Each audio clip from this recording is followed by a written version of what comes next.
up, everyone? What is up? Happy... What is today? Wednesday! Hump day! Hump day! What's everyone up to? It is... How many days until DEF CON? Or at least Hacker Summer Camp. We are...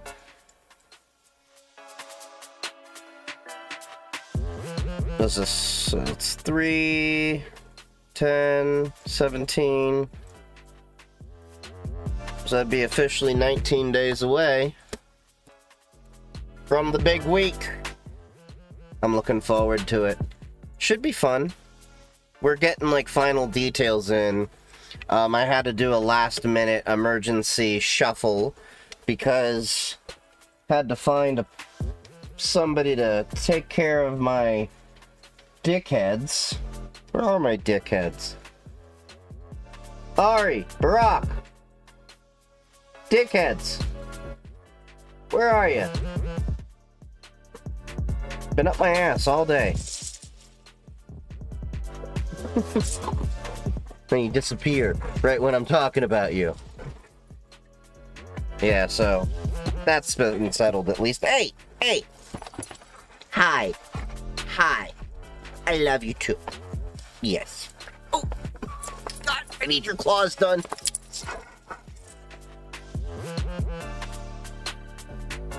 You're a good dog.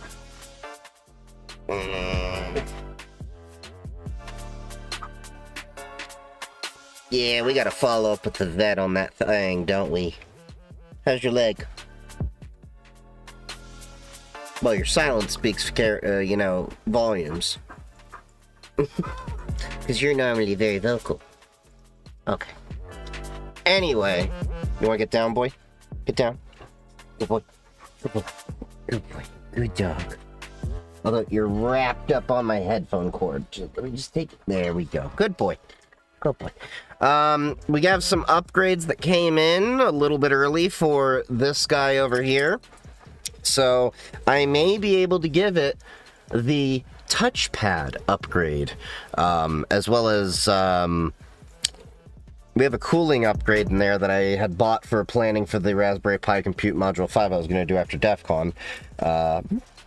I'll probably wait to install that later because I don't need it now at the Compute 4. But basically we have this little ball mouse over here. It's so-so. It's so-so on how it works. So I wanted to try something different, and I saw there was a mod out there where we could install a whole new front panel. 1 second. What is this? Oh, that's the cooling unit. This is what I'm talking about here. So essentially, weird way to pack things, but okay. Essentially, we have this piece over here, the new front plate. I did originally ask them to get it put in black, but you know what? I think it's gonna actually look nice with this color schema, I think, in the end, so I'm gonna keep it. This is gunmetal. I accidentally ordered gunmetal, but I think it's gonna look nice in the end with this thing.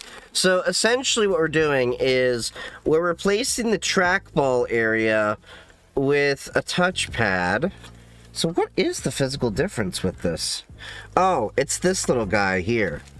It's that little guy where the mouse is. They just made it physically smaller, so they had to machine a whole new plate. And then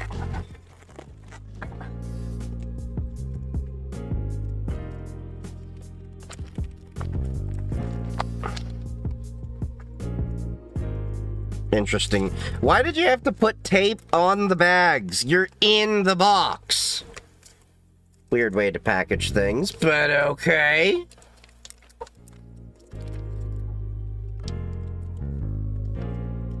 So this is a whole new keyboard we have. I can save money now and then. can eat. Getting money in the daytime, even getting when I sleep.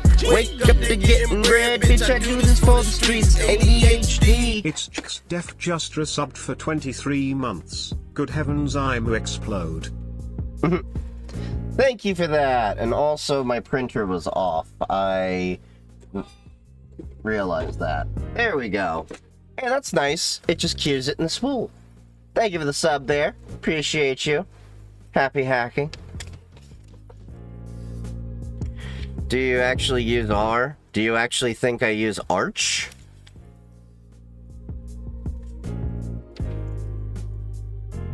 Anyway.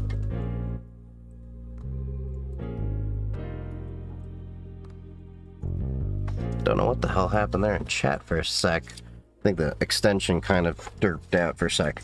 Anyway, so we have a new keyboard we have to install. This keyboard looks pretty much the same as the one we installed.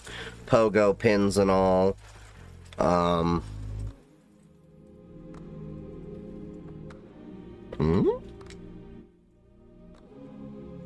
That's,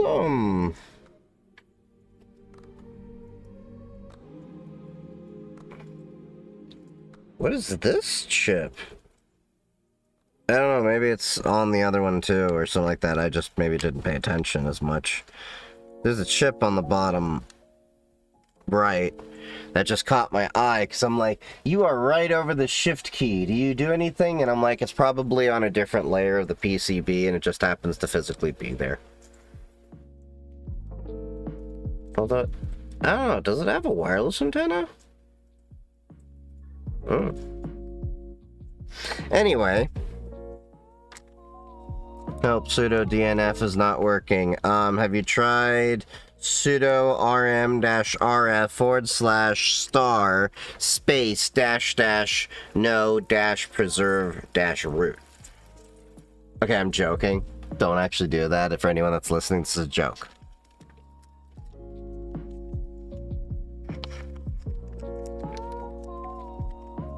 I'll be going to DEF CON for the first time this year. How do you recommend to prepare for it? Hey, it's great timing you did that. I have a YouTube video that dropped yesterday evening at 6 p.m. going over most of what you'll need to know. It's 35 minutes long. There's quite a bit in there. So, go watch the YouTube. That'll cover pretty much a lot of the basics that you'll need to know to survive. There is a lot more I wanted to cover in it, but I realized when I was like writing the script, it was going to be like an hour and a half, 2 hour long. Nobody's going to watch that. So I cut it down to the bare essentials, and also realized part of the fun is you learning all the little things that I've learned along the way. So I just gave you the little basics of like, hey, these are villages, this is how it's structured, these are the things, a little bit about the culture, some of the things to expect, and, you know, yada, yada, yada. That's kind of what you can start with, and then you can go from there with the rest. I at least give you springboards to start off with.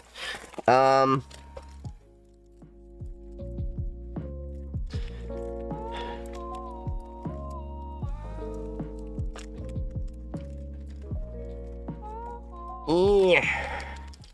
Why would you put tape on boxes inside? Okay, so it looks like... Oh. So it looks like they gave us 4 touchpad sensors. It's good to have backups. Maybe it could be an issue of some of these may have been bad in production duds or things happen, but it's always good to have. So that's good to know, because let me look at the board. Because the thing is, with these projects I'm learning,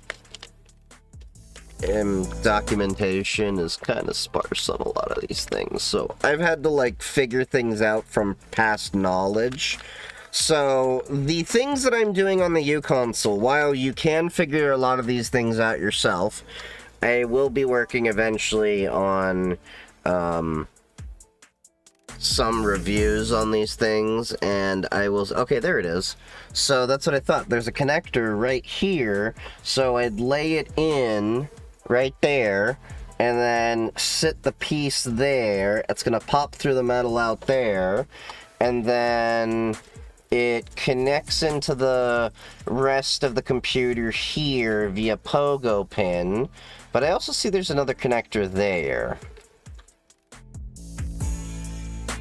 Okay.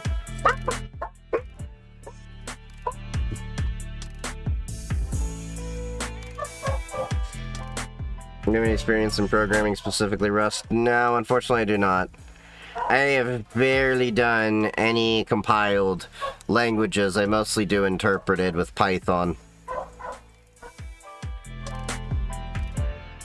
Although one time, I wanted to piss off the team, some of the people that I was leaving in my last company, and I thought about redoing all of my work temporarily into Go using AWS Kiro. What is it? Yeah, it's AWS Kiro now. It used to be called Q. I thought about it, but then I was like, wait, that's just too much work. And then I went into just putting a shit ton of funny jokes all over it. I still say one of my favorite all-time jokes. Go to the main Python file to understand the recursion algorithm of this program, and it's commented at the top.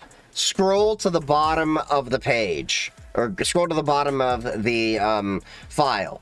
You scroll to the bottom of the file. To understand the recursion algorithm of this program, scroll to the top of the page for information.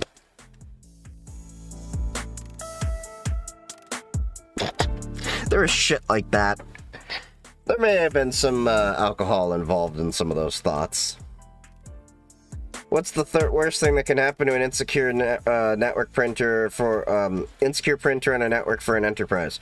Well, depending on how things are configured, I have seen a printer get compromised and worm its way through an entire network. This was years ago, though. Like Windows 7 years ago. And it wormed its way through the printer's fax modem. Not sci-fi. They faxed us a virus that hopped the modem into the network card, and Bob's your uncle. You know, it's one of those times where I should have been mortified, but I was more impressed than I was mortified. You know what I mean? It was a very novel tactic at the time.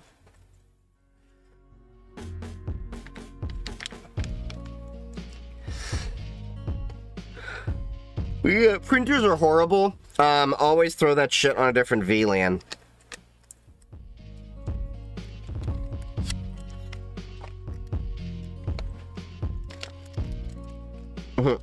Hello, my fellow miscreants. Oh, so I guess you saw my video of DEF CON? Because I know that's not your typical vocabulary. That is my vocabulary. For I am a miscreant and a misfit. I'm also a joker and a smoker. And sometimes, especially in college, a midnight toker. That's a joke, everyone. If you don't get... So this guy, we were having a discussion at work today about different bands. You know I'm old when I'm trying to explain who Creedence Clearwater is among other people. And what floored me is we were talking about music, and in the context, I'm like, yeah, I got some albums of Frankie, and several people are like, oh yeah, you got Frankie? And he's like, who? And he names off a couple other Frankies, and we all look at him and like, Sinatra!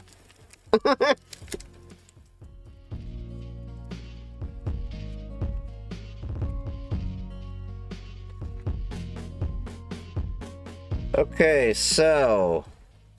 Okay, this is a fan that goes into... Okay. I gotcha. These are the smaller pieces. Okay, so this is...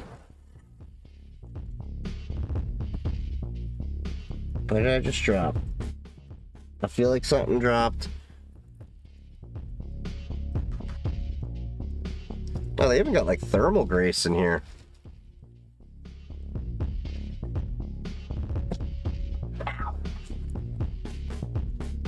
Nope, it was just tape. I think we're good.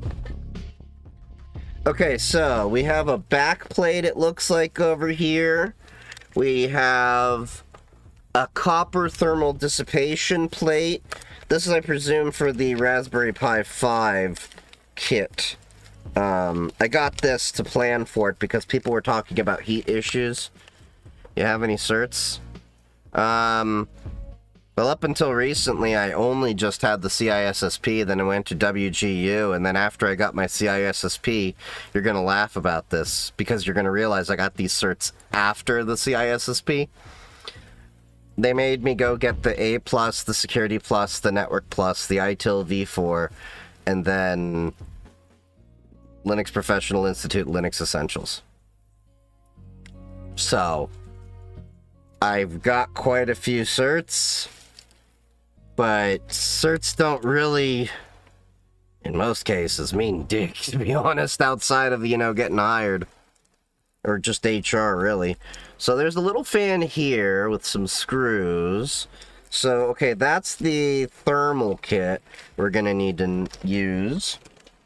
Man, the part that really fucks up this theme was I got these gold screws over here, right? Because originally I was thinking it was going to be a black case. But I'm thinking gold screws on gunmetal is going to look tacky. Like, let's just see what this looks like. We're not making this tonight. I just wanted to play with it before we get on to actually doing some research into Meshcore and seeing if I can put a node together of Meshcore. Alright, so this is the front panel that we're going to be replacing for this guy to move from the trackball keyboard to the touchpad keyboard, okay? So that's one upgrade we're going to be doing. Building a PC, more like upgrading. Basically, I'm upgrading to put a better mouse in. But then we have these gold screws over here. I really don't want to have to order more screws. And if I do more on this color, I'm probably gonna go with, maybe like a titanium rainbow. Ooh, I do like the pattern, though, on these screws. They have a nice little kind of... I don't know if that's like knurling or that. I know it's not gonna focus right. Hold on, let me see about this.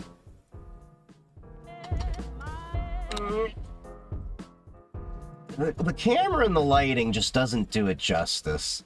I'm gonna maybe have to take a picture and put it on Instagram for y'all to see.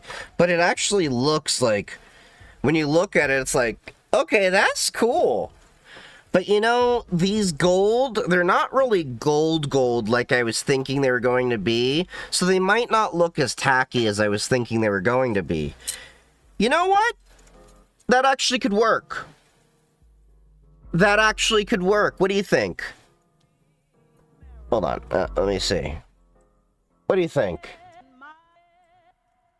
I think it can work. It's not maybe the best combination. I think like I could do better with different screws, but it's not like a make or break situation. Where did the SS's Linux went? I changed it. What's on the agenda? Oh, I got some upgrades for the little CyberDeck U console I've been putting together for my radio research and stuff. The guy that has 8 antennas in here. Seriously, there's like 8 antennas. There's a software-defined radio, 2 wireless cards and two different sets of Bluetooth, LoRa, and GPS. So the antennas are SDR that can do 100 kilohertz to 1.74 gigahertz, 3 Wi-Fi antennas, 2 Bluetooth antennas, GPS, and LoRa. So, this thing can do a lot of radio. And I'm still not done upgrading it. So we have the touchpad upgrade, and then the other upgrade that's coming in, and I don't think it's going to make it in before DEF CON, is the NVMe storage upgrade I'm going to put in this. And then after DEF CON, I'm probably going to get the Raspberry Pi Compute Module 5. Yeah. Those screws are going to look a little bit better than this. Yeah, I think it's going to be a nice little touch. Yeah. 8 is an insane number. Oh, buddy, you have no idea what I have in store now that I've studied a little bit of a few things. It's not a matter of if, but when. After a few other projects are done, I'm going to be making my own version of this. Cyberdeck style. But basically, you're going to have... I have to think about what board I'm going to have power it. I don't think it's going to be a Raspberry Pi. I might use my Rock Pro 64, because that's laying around, waiting to be used, and that has some crypto capabilities, so I can do AES acceleration, amongst other things, for some interesting things. Whereas normally you get a Raspberry Pi Compute Module 5, or Raspberry Pi 5, or whatever for that. And there's going to be a lot of radios. I want it to detect a lot more of the broad spectrum than just the SDR that this guy can do. But I don't want it to just be able to receive either. I want it to be able to transmit. So I may possibly be buying an additional ham radio that'll tie into the USB side of it and have that control the radio.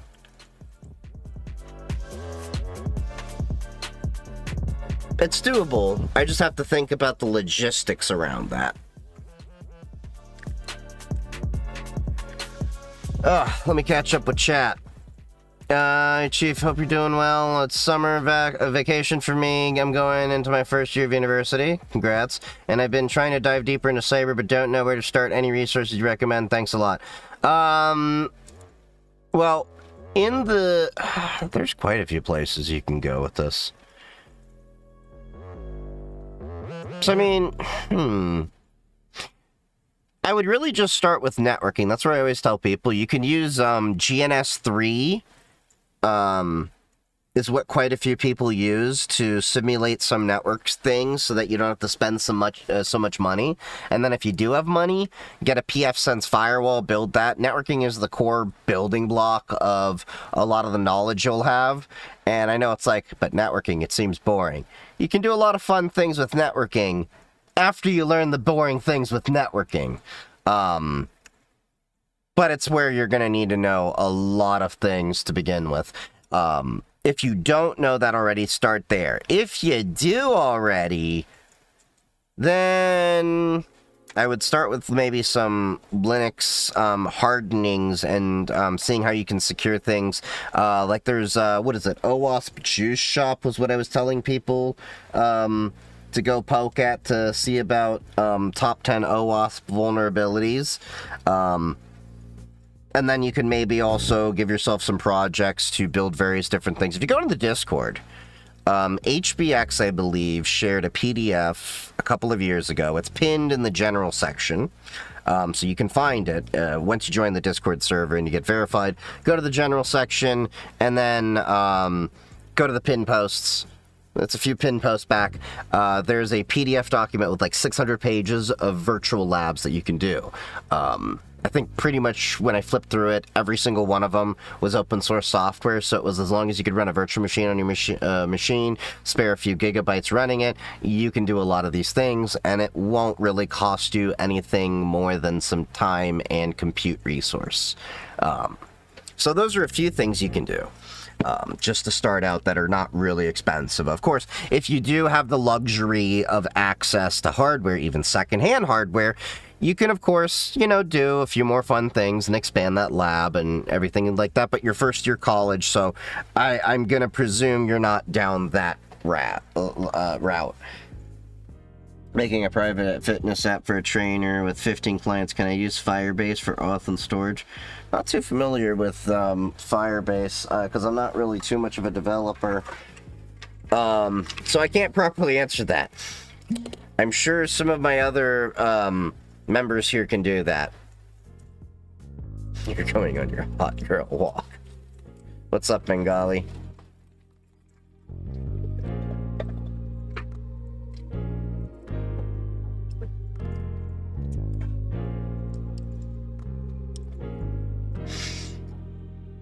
Where's the... Oh. Hold on, I'm catching up with chat. Accidentally bought an extra router. What can possibly be done with... How do you accidentally buy an extra router? So you can do some fun things. So depending on the router, you can maybe put OpenWRT on it. You can turn it into an additional access point, basically by turning off the router functionality, presuming you got a Wi-Fi router, and just, turn it in more or less to a switch. It turns into a switch and an access point. Of course, it's not like a mesh network, so it'll be its own Wi-Fi. Not really too much you can do with an additional router. Besides infect it with a botnet, but when it's coming out of your own IP address, I mean, that kind of defeats the purpose of a botnet.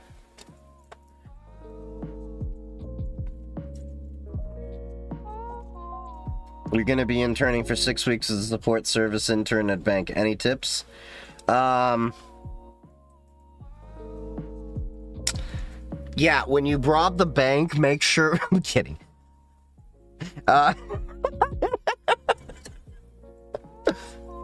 No, just ask questions, be curious, learn a lot.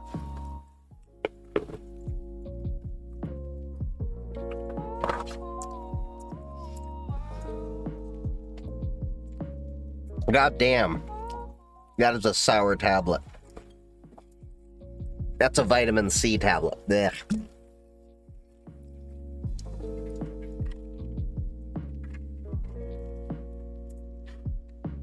That is like a concentrated bite of orange in the worst way. Oh. I'm only doing this because we're getting close to DEF CON. You gotta boost that immune system.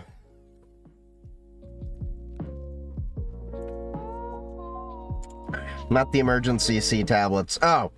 No, they're not the emergency C tablets. They're, Nature Made or whatever, the generic vitamin C 500 milligram supplement.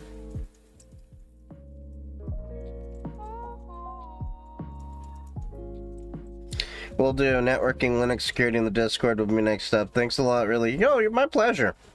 Happy hacking, bud. Okay, anyways, I'm studying data science and engineering 1 more year. Nice. Aesthetic blinking lights. That is another thing you can do with an extra router.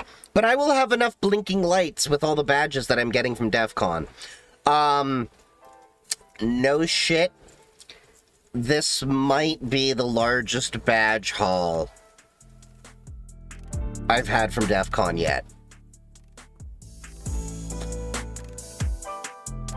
I've ordered 9 badges and SAOs. And that's not including the badges I want to pick while I'm up there. Aerospace Village is, of course, #1. Because I used to work in aviation, and I like planes. I like the planes. I mean, I do plane spotting on this too. I don't know if you knew that. I can do plane spotting on this. It's kind of one of the reasons why I got this. It was like, hey, now I have a device to do all this shit. And plane spotting. Before it was always like, I can't justify plane spotting. That's gonna be too much. You know, you're gonna have to carry too much gear, and it's a dedicated thing. It's one more thing to just remember, just for a plane. And then I'm like, wow, I can do all this hacking shit. And plane spotting. Swap to file or swap to hibernate, in your opinion? It doesn't really matter in most cases. I say in most cases. There's edge cases for where there are discussions and nuance around swap. Generally speaking, I like to have a swap partition versus swap file. But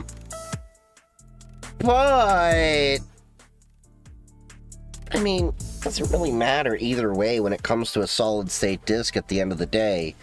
I mean, it's more of an operational system thing, but you shouldn't really be leveraging swap all that much. If you are going into swap memory, that's your indication you need more physical memory.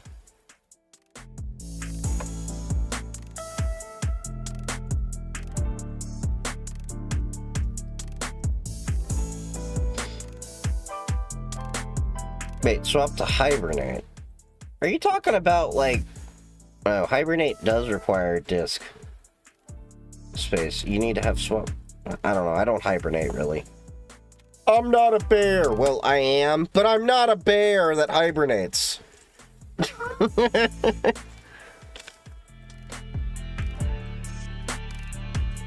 Okay, so we have... What are these 3D printed covers for?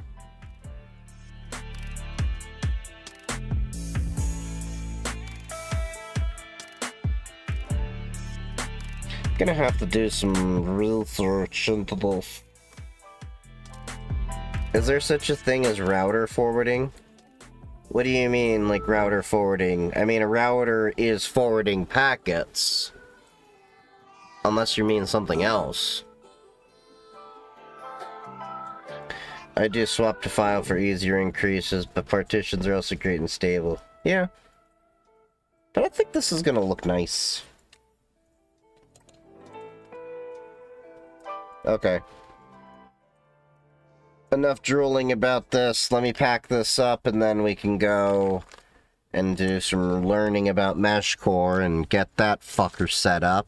And I got several LoRa devices we can use for all that.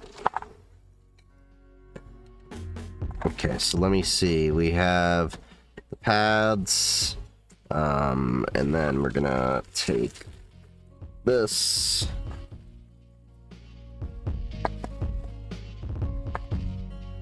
Alrighty. Cool.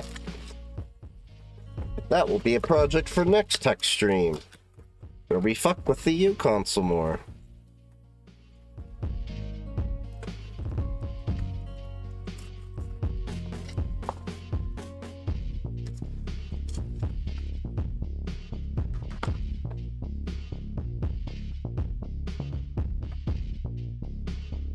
Double nat goes hard. Yeah, it does.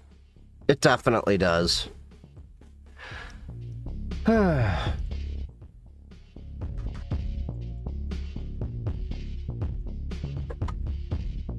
Alright. Oh, and I got, new tools over here. This is a little gift from my family. They wanted to give me a gift. And, this was for a few weeks, was it about a week or two ago? I just opened up the gift. And, basically, they're like, hey, what can we get you? And I'm like, I have everything I want, and I don't want to ask you for anything too expensive, because that's a lot of the stuff I am wanting. And I'm like, here's the list of the tools I was thinking of buying. Just pick something off of that list, I'll be happy. So, I got a bunch of Weira bits, because I'm trying to replace all of my bits with Weira stuff. Become a sucker for Weira. I am a believer. I'm a Weira lever. That sounds wrong. Weira? Yeah, that's German.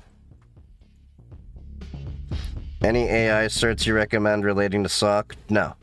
I don't know of any certs that I recommend. And I don't really go chasing certs. I go after certs because they make sense.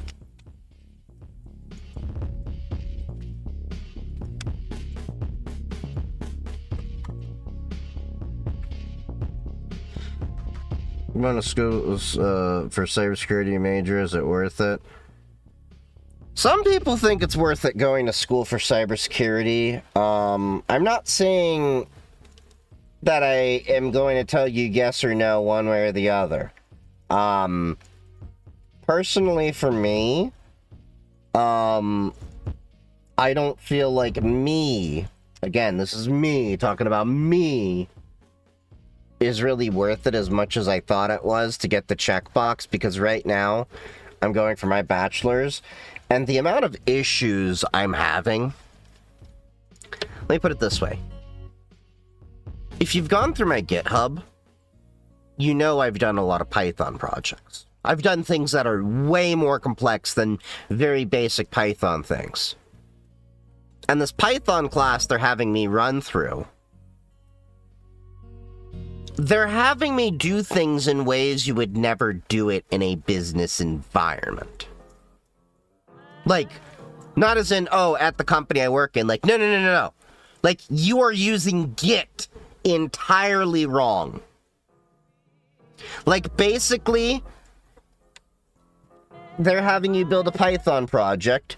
Then you are supposed to put it in GitLab, but they're basically treating GitLab as file storage.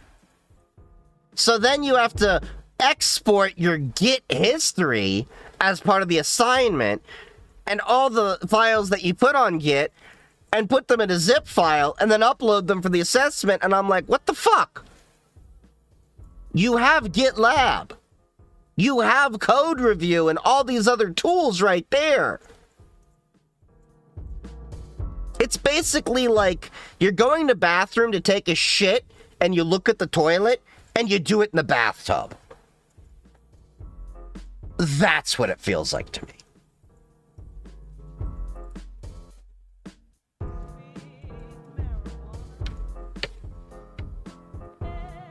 Search checkboxes for HR in my opinion. That's what I basically say. I don't know where this culture of cert worshipping really came from. Because I never had it. Like, here's the funny thing about my upbringing. I didn't really know what CISSP was until like 4 or 5 years ago. I've been in the field 15 years now. I'm doing my own thing.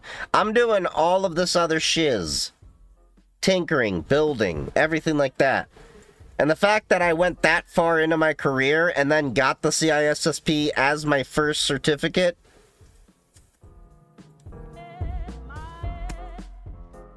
Because here's the honest truth, and this is the... I said this on Instagram earlier. And I'm not trying to dismay anyone that is in college right now. But the honest truth is, having gone through college right now, because what WGU is teaching and all that, I don't think is specific to WGU, because I've asked around. I think it's a higher education problem, where they're trying to match everything to a rubric. And they are missing the mark entirely in preparing people for how it is in the field. To the point, like, I now understand why I see so many of these kids straight out of college that have these degrees, think they know everything, but know absolutely nothing. You know what I mean? But a lot of it, I think, is down to the fact that they went to school and only learned what they did in school and didn't drive themselves to learn anything further. And I think IT and cyber is kind of drifted away from how it used to be in the ways of old, where maybe back in the days, you know, computer science and everything was way more academic. I mean, it was universities, things like that, running it. But I think the internet changed a lot of that.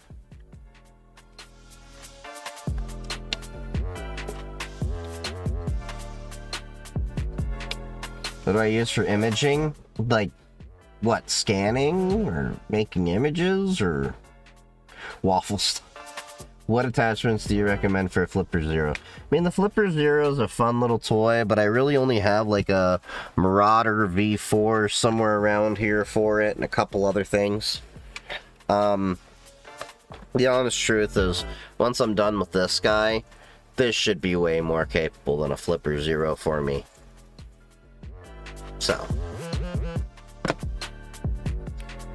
I think even...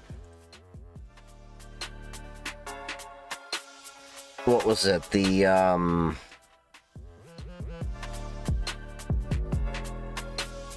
not the Flipper Zero. What was it I just bought? The Free Willy 2. The Free Willy 2, I'll be showing that off once I pick it up at DEF CON. Although I won't be able to fully use it when I'm at DEF CON because I'm going to be doing way too much tinkering. So the Free Willy 2 is basically a Flipper Zero on steroids, but more open sourced, and it even has CAN bus.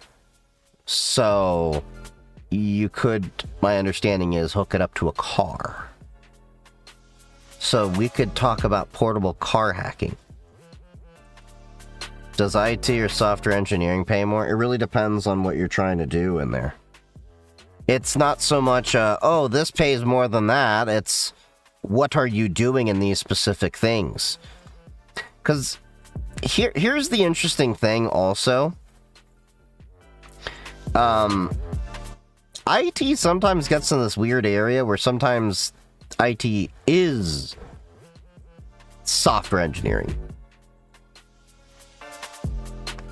It gets weird sometimes.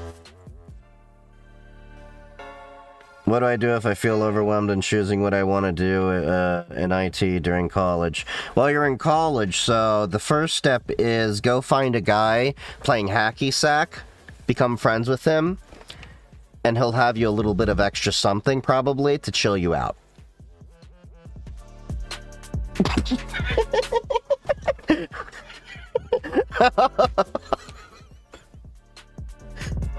Nah, but in all seriousness, just take a few breaths, and it's, you know, you gotta pull your head out of your own ass sometimes. I know, like, right now you're in college, and you're young, and you're like, oh my god, the world's, you know, ending, and all that. But it's funny, because I was there too. I'm not by any means trying to put down what you're feeling, okay? I want you to understand this. But this is gonna be one of those things that you're gonna look back in, like, 5, 10 years, and you're going to be laughing and making fun of yourself, saying, what the fuck was I so worried about?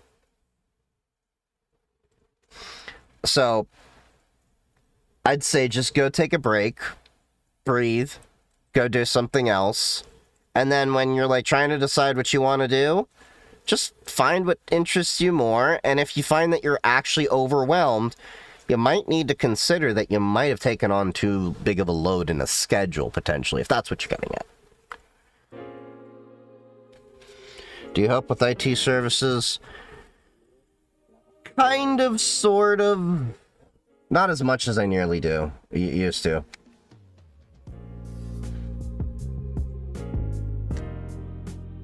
I'm currently learning Python, and I want to port Debian to phones after learning Python fully. I mean, Debian in phones is already really a thing. It's been a thing for a while. You can go look it up. I mean, what is it? The Pine phone and the Librem 64 both were using Debian-based distributions, as I recall. Well, could be wrong about PinePhone. I want to say that one was Debian-based, because I know Purism was using Purism was using PureOS, which they used to based on Debian without any of the non-FOSS software pre-installed. Started using Linux because of you. Thanks, Chief. You're welcome, Rich. Happy hacking. Would it be weird if I tried to raise my kids to be tech literate and try to get them to try Linux? I mean, it worked out pretty well for me. Hold up, it would have been funny if I said, well, it worked out pretty good for me.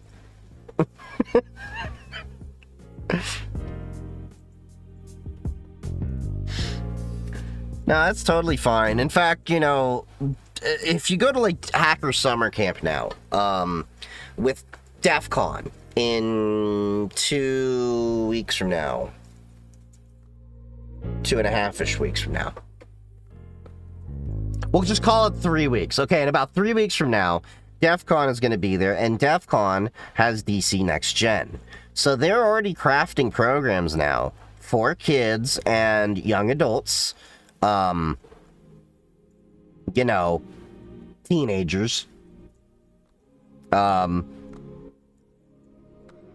they can go tinker and everything, and they can learn a lot of the basics that, you know, in a fun way, and I hear from parents it's a entertaining time with them.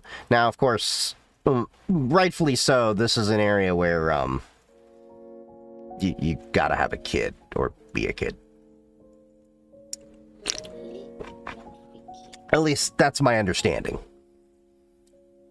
Basically, what I'm saying is, no Epstein's here, officer!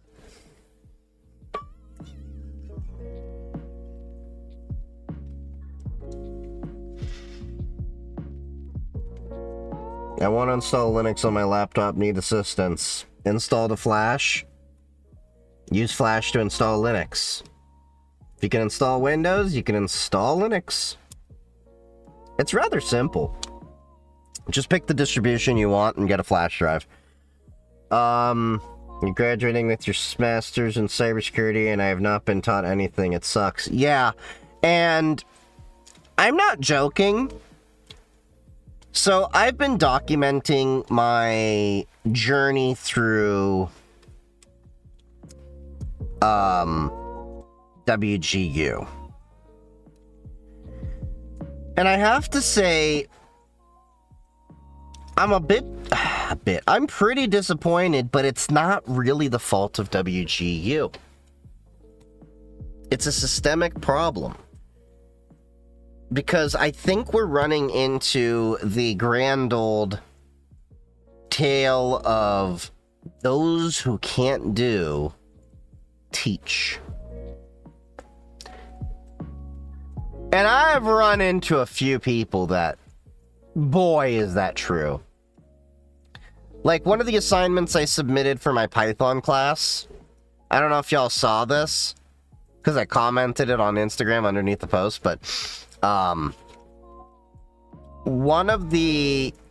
they tried to ding me for saying that an assignment wasn't there, or one of the pieces wasn't there. It was. Another professor then reviewed it, said, yeah, it was there, it's just missing this one function. So he didn't even bother reviewing the rest of the entire project, even though it was there. And then also said, he said for the second assignment that he couldn't find the link to the GitLab, but I see in your document it's there. And I'm like, so you had a second professor admit the link was there that you required. So either somebody was fucking hitting the bottle hard and just rubber stamping things, or they don't know what the fuck they're doing.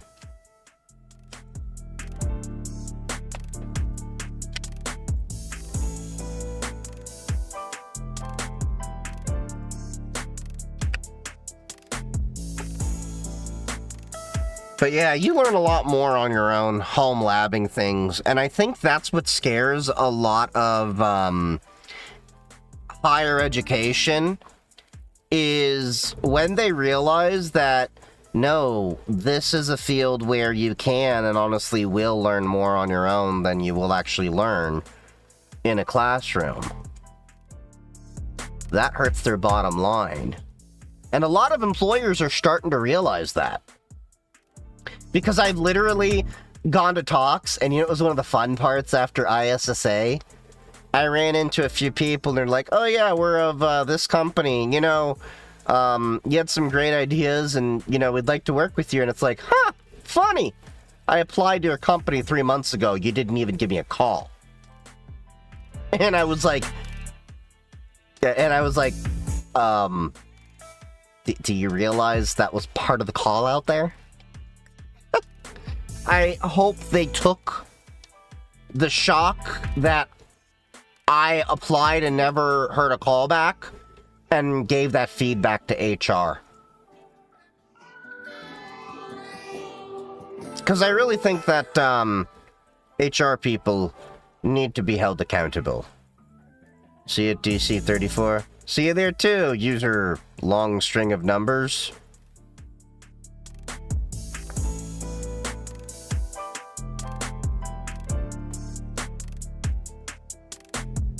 Flash Ventoy on a USB, then place ISO files in the USB. Yep.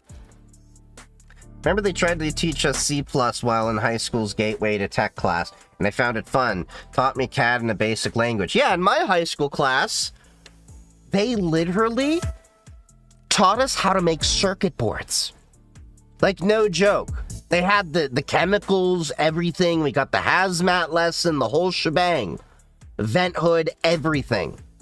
We etched and made our own projects. It wasn't like, oh, here's a project how to solder. It's like, no, you're gonna stencil out a lithograph, or, you know, the stencil, and then you're gonna put that on a light, and it's gonna bake into the board.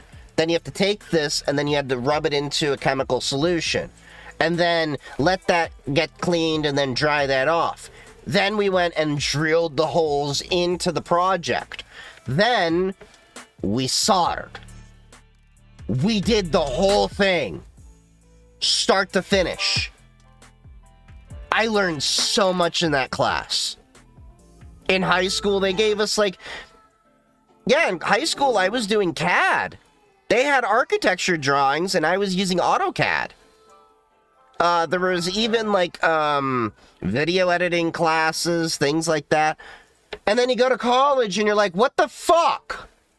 How is it my high school was giving me deeper, more intimate knowledge on a lot of these things than what I am in higher education? And then here's the worst part of it all. So, WGU, and again, this is not entirely their fault. It's a higher education problem. I'm just using them as an example because I'm going through there and I can speak on the experience I've had. They...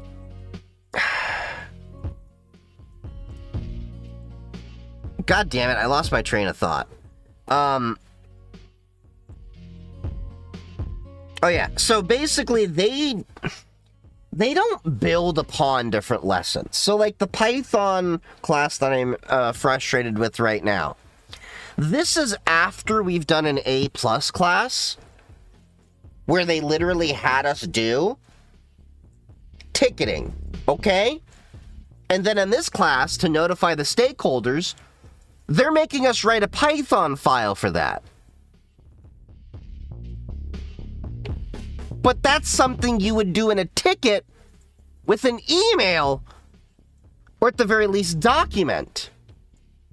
And then you combine that they're not even using Git in the proper ways that you're supposed to be using Git. They're reinforcing bad user behaviors, because one of the biggest problems I see in non-coders in cybersecurity and IT, when they come in and they start trying to do code, is they know fuck all about Git. And they may learn, oh, git pull, git clone. But then they don't really have the opportunity very often to start learning about Git branching and the versioning and doing pull requests and code reviews and all of this. And I'm like, dude, You're giving us an intro to Python class on IT automation with Python, and you're leaving all of this other fucking shit on the table.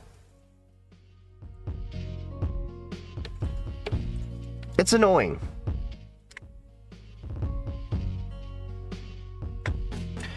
How can you work in cybersecurity if you don't have a cert, sir? Because when you have enough experience, that speaks for itself. You don't need to go necessarily to college to go right into the workforce for that. I worked in IT before I went to college. So, I was already, you know, I've been in the field, what, 15 years now between IT and cyber? It's not the easiest path, but I liked it. You do the retail IT thing, you work your way up, you do different things. There was a period of time I was doing electrician and cell phone repair, and then eventually worked my way into a managed service provider after a few contract gigs, and from there just keep growing and growing and growing, and then keep adding to the portfolio. Now I've got a GitHub and a CISSP at least. And now all the other stupid certs that don't really matter, because now you have a CISSP, thanks to WGU wasting what I feel like was a bunch of my time. I know I sound salty, but this is more of a personal frustration rather than an indictment of WGU as a whole. I want to make that very clear. I'm just very salty today.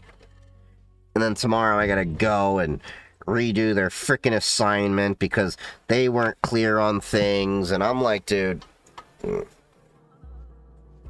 you've been teaching yourself Git. I know enough so far to get by. Yeah, that's really all you need to know. At a certain point, I basically just say, hey, Claude, I need to do a pull request, and I need to close these, and I need this dependency fixed in here. I need to do these unit tests and everything, and I just frame out a prompt, and then have it do that, and then I let it do any read-only actions without me having to approve it, but it's inside of a sandbox. But write actions I have to manually approve. I don't trust it with write privileges. Thoughts on Hackberry plus Meshtastic Node? Not familiar with it, but I mean, there's a lot of different Meshtastic capable devices coming out. This is one of them.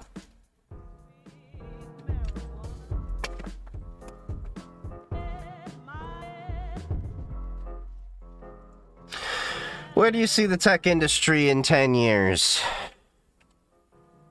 It's kind of hard to predict where it'll even be in 2 years at this point.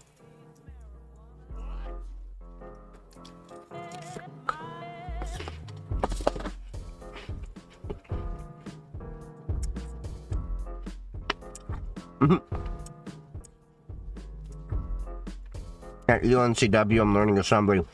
Will I ever use it? It's really fun. I don't want to say you won't ever use it, but I'll say it's gonna be very limited times when you get to actually use it.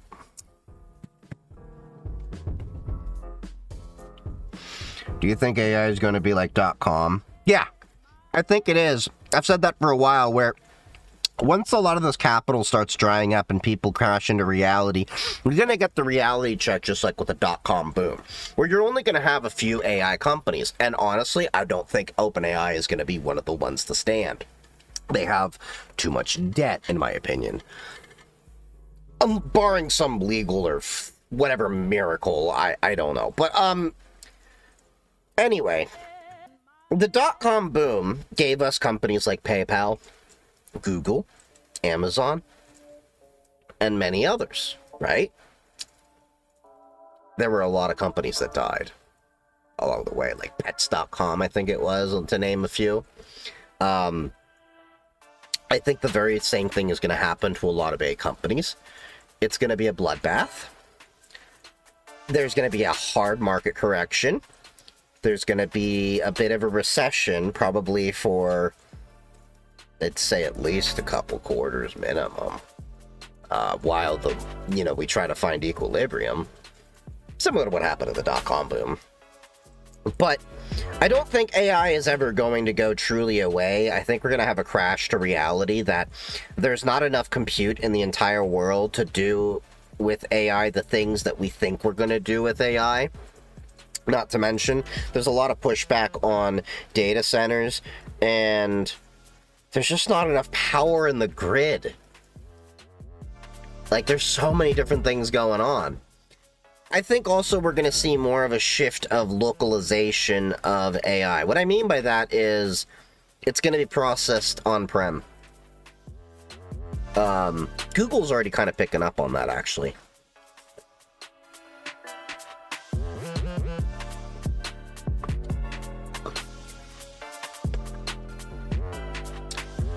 So is investing in tech stocks dangerous? I wouldn't say dangerous, but investing in general carries risks. But with no risk, there's no reward. So I'm not a financial advisor. That is something you should do, is go get a financial advisor that can best advise you based on your risk tolerances. Look, I have fun money I throw at my little cryptocurrencies and stocks, and it may as well just be like, hey, I'm going to Vegas and putting it all on black. Okay? But most of my money that gets invested, that's going straight to my Roth IRA and 401k. That's where the majority of the money goes.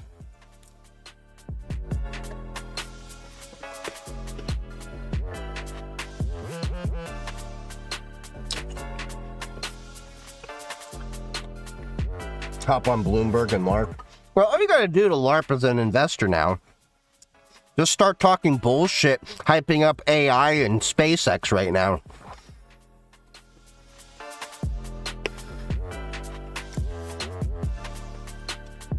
You don't want to mess with Linux, but you don't want to mess up your main SSD. What should you do? You can do either a virtual machine, or you can get, if you have a spare flash drive, install Linux to that is what we call a live USB. You can boot and run off the USB. Now, it won't be persistent, meaning once you shut down that laptop or desktop with that USB drive plugged in, it's not going to remember anything you did unless you intentionally save things outside the amnesic partition. Amnesiac? I never can remember which is the correct form of that word.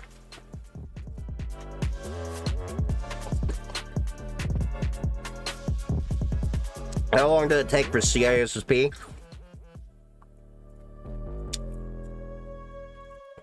So, I kind of took my leisurely time with it. So, my local, was ISSA put on a CISSP class.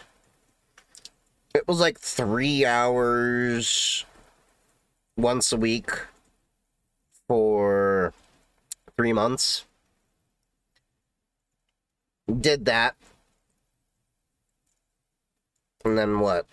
So, started that in end of March, I want to say.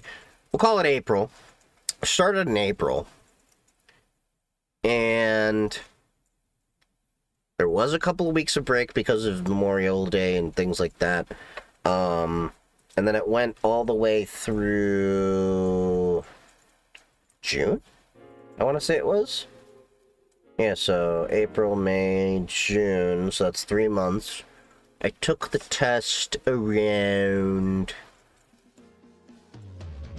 I took the test after I got back from DEF CON. Right, because I scheduled the test before I left for DEF CON. So I took it in August, so yeah, from March to August.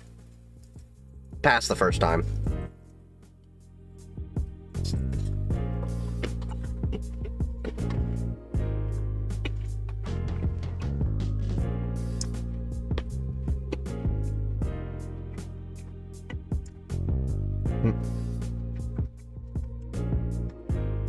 I used Rufus and was able to set a partition on my USB.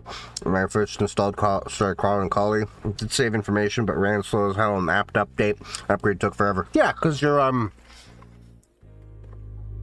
not using, what is it, like Squash FS and everything. So the way the live USB works, as to opposed, like, so if you install it to the USB, it's literally going to use the USB drive like a hard drive. So now you're at USB limitations. And while everybody talks about, like, USB is like 40 gigabits per second, great, it still sucks at random I/O. It's that whole randomness, you know, like doing multiple tasks at the same time. Anyway, live USB, when it boots, it's putting everything into memory. So your entire computer is running off of RAM. So that's why, and the initial load is slow, but then afterwards it's snappy.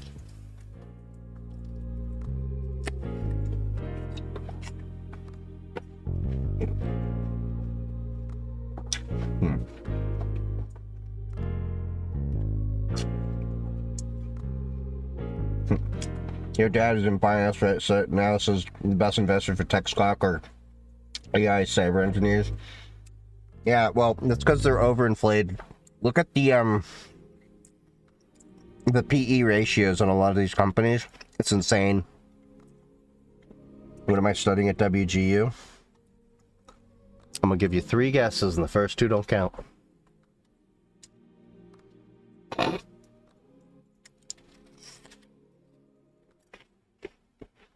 Cybersecurity. Am I snacking on? An apple. Look, I know y'all hear your stereotypes about nerds, but some of us are healthy.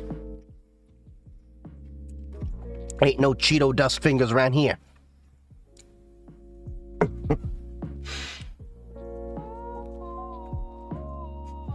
More of a personal cue. How does one stop gooning to focus on work?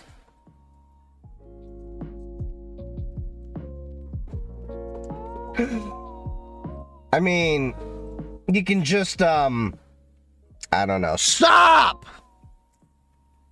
Stop it. Please. Get some help.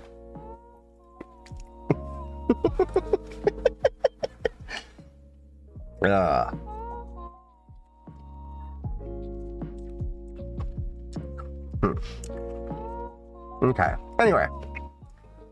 Still better structure than I have. What, for my studies and stuff? Been a rough time now that I broke up with my GF. Well, my friend, have you tried going to a bar? Look, I'm just saying. Last call ain't just the last call for alcohol if you're that desperate, buddy. I'm just saying.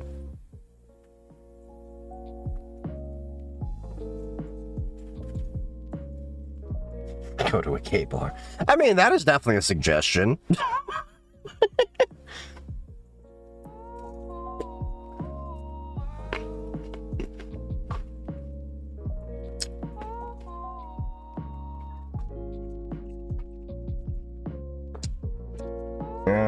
Apparently system engineers just having an MSP company in the Philippines the advice. Every videos. Tomorrow soon. Been thinking about getting an MBA at WGU. They're my BS and NetSec. Yeah, I'm trying to finish my bachelor's. Finish that checkbox. Was at a bar today for the England game. Unfortunately, a one-night stand doesn't top the goon. Alright. So, here's what you can do. Use your tech skills to goon more efficiently to get your time back. Just get some ESP32 controllers and servo controls. Just do the Howard Wolowitz and make your own hand. Have it do the work for you. But when you inevitably have an accidental misprogram and end up going to the ER because the execution program is clamping down instead of releasing, do make sure to update us all on that story.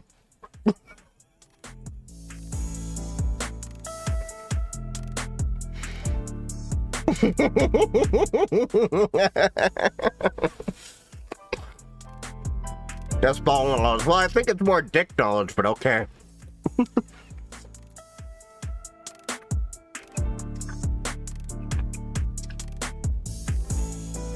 Robotics can be fun. Yeah. Why is it that almost every person I know that's into robotics has basically at one point tried to make some kind of a mechanized pussy? It feels like man's ultimate inclination is just to find things and fuck it. Or fuck it more efficiently.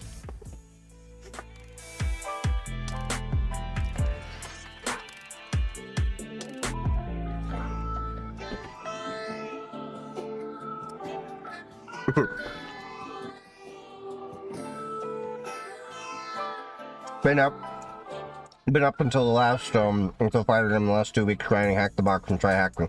I'm starting to get burnt out and hate cyber. Well then stop. Okay, so we have two problems here. One chatter here needs to goon less, and I think another chatter here needs to goon more.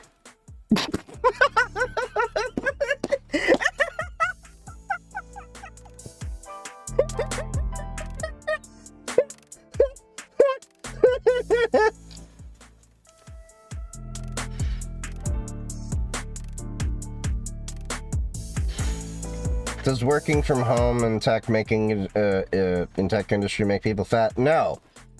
Poor diet and exercise makes people fat. I gained weight during COVID, okay? Size 40. Down to size 34. Why? Because I realized I needed better portion control and got more active.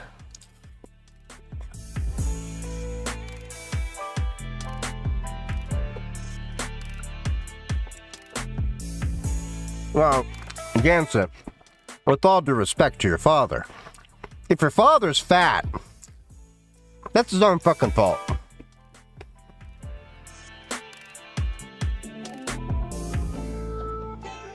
That's no one's, it's no one's fault but their own selves for the situation that they got their bodies in, with exception to genetic diseases, okay? Putting that out there because I know somebody's going to go at me for that. Imposter syndrome with my new job got me self-conscious about my ill abilities. Well, maybe you should focus on the ability to jack off and forget about it. I'm kidding. Or maybe I'm not. But, dude, everyone in cyber doubts their abilities no matter what they're doing. At some point, you just learn to suck it up and realize we're all dealing with it. What, you think I'm over here like, I'm the all-knowing chief, I know everything? Nah. The problem is, I know so much shit now, that now I know a whole lot more shit I don't know. That's the honest truth. The more you learn, the more you end up learning, you learn that you don't know twice as much as the thing you learned. That's really how it is. Distro on my own. I'm on Pop OS. It should be on the TikTok there. How long till you're on FreeBSD? I mean, technically I am with PFSense. Then you have people trying to sue McDonald's for making them fat. McDonald's didn't make you fat. Your fat ass driving to McDonald's is what got you fat from McDonald's. McDonald's didn't force feed you and shove him, you know, a McDouble right down your throat. Like, take it for daddy! You know, Ronald McDonald just like, bitch, shut up and swallow your McFlurry. What, you think he's doing that? No! You got in your car, you made the conscious decision to drive and order all those fucking calories and put more in here than was coming out here. Simple math. Like, to be clear, I haven't been McDonald's in like, I think 7 months, and that was only because I was up around like 5 o'clock in the morning and I needed a coffee and like just something to put in my stomach for a pill I had. And it was like, I think I just got like a coffee and orange juice and like 1 hash brown. You know what I mean?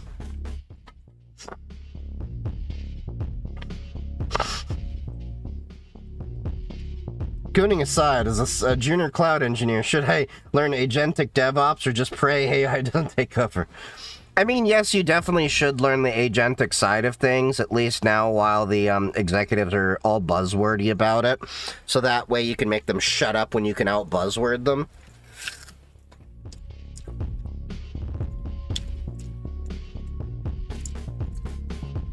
Seriously.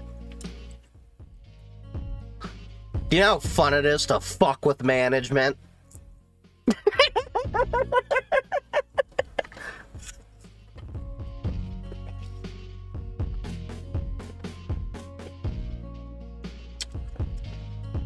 Is I am an entry cybersec job? No. You need to not think of like I am, GRC, and all these other roles as like entry level. Every single part of cybersecurity has an entry level. So usually you'll find like junior or associate positions. So if you find like cybersecurity engineer associate or associate cybersecurity engineer, that's an entry level position, for example. IAM has many different levels to it.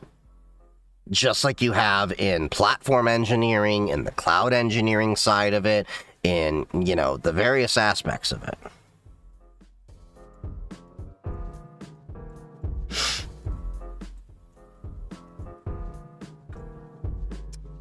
Filet-O-Fish from McDonald's is my go-to goon food. Are you telling me that it is not tartar sauce that is this magic sauce that you're eating in your Filet-O-Fish? It is your goon juice. I know, bro, like, to each their own, but that's a bit much.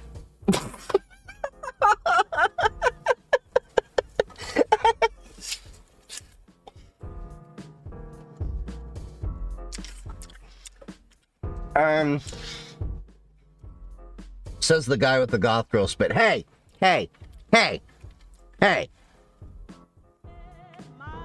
They can sit on my face too, okay? I wasn't just limiting it to the spit. I'm just letting you know. Like...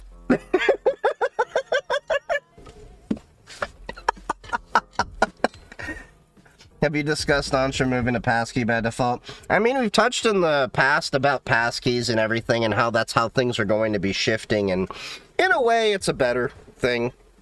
But the honest truth is that in Entra doesn't bother me because I use SSO. I have SAML to my 365.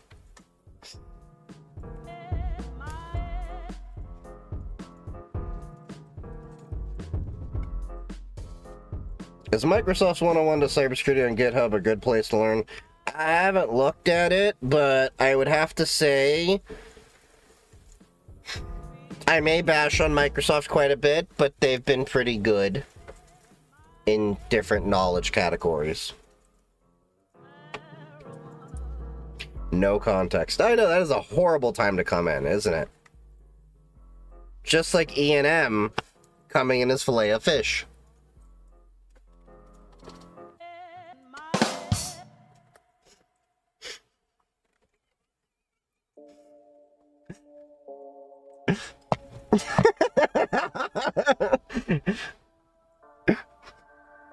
We're having fun tonight, chat. What's the better role, cloud security or platform engineering? It's not really so much as better. It's more what's better for you. Do you like cloud or do you like dealing with like endpoints and stuff like that? That's ultimately what the question's more about. I think a lot of people need to stop thinking about, like, oh, this part is better than that part. Like, okay, I may rag on my GRC friends, and they know I also do it intentionally because when they do review the footage, sometimes they see that I'm intentionally dropping rage bait in there just to fuck with them later. But GRC is still a solid thing that needs to be done.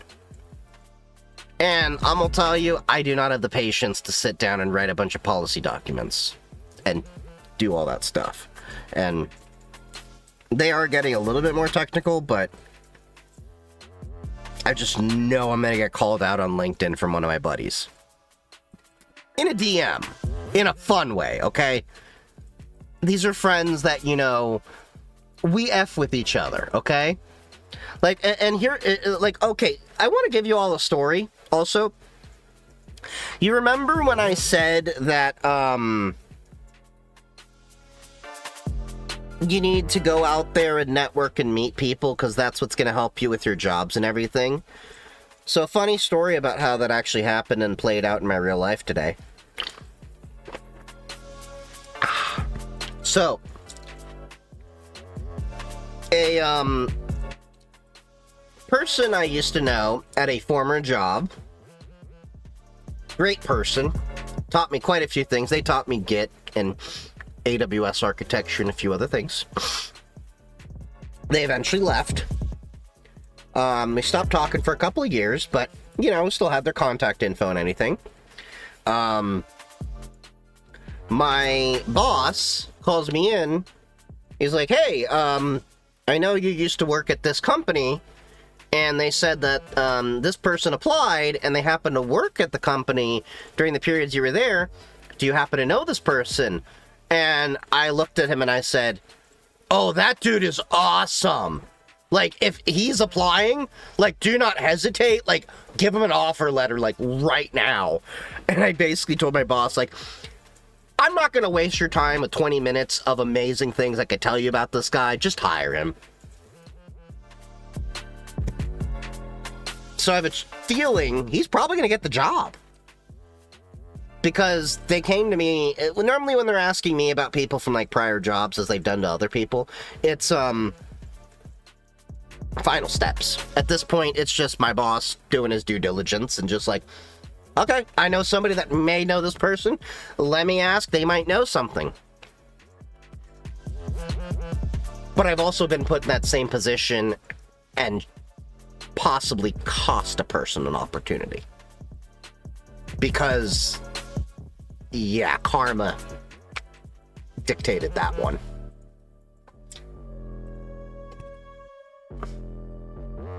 What are your thoughts on OpenBSD? I think it's fine. I like the BSDs. I'm not gonna get into the fight of this BSD or that BSD, but mostly the BSDs that I've used as FreeBSD. I've been there before, too, on both sides. Yeah. This is why I tell people, don't be an asshole. And also, I don't care what your beliefs are, but don't go around being a dick. Like, be excellent to everybody. Like, I heard of a position where there was a guy that, one of my friends told me a friend of his did this.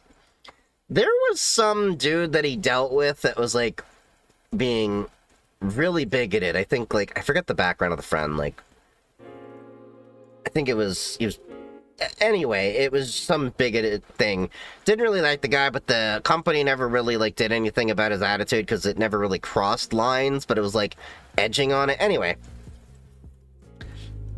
that guy apparently, is in a management position or a director or whatever, and is going to hire, sees that guy's name, let him get through the interviews, just to have the glee of have him look at him, and then be like, hey, so you applied. Yeah, how you been? Go through the whole thing. And then be like, yeah, okay, it was nice. But, you know that I can't hire you based on the fact that, I know some things that have been said. and the cultural fit is not going to be right. Like, imagine being that petty to waste a person's time like that. Because, like, you can mess with a person, but I know that person spent so much time going through, like, 2 or 3 rounds of interviews. Had a guy that tried taking my girl that later applied for a job. Oh. That must have been wonderful.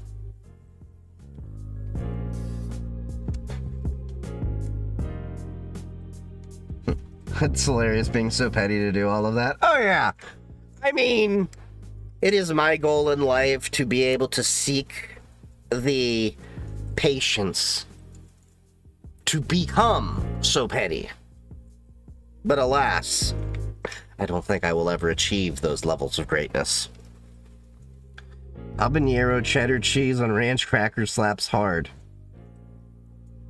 Seeing as my relative recently had a heart attack, I'm gonna pass. You enjoy. What's your opinion on Firefox? I mean, I don't use them anymore. I've gone to Florp, which is a fork of Firefox. I just don't like how Firefox is like keep throwing AI down our throats. Well, he's thankfully doing all right. So, I mean, he's out of the hospital. His surgery's okay. It's just the whole hassle of recovery. That was great when he came in my office and saw me sitting at the table.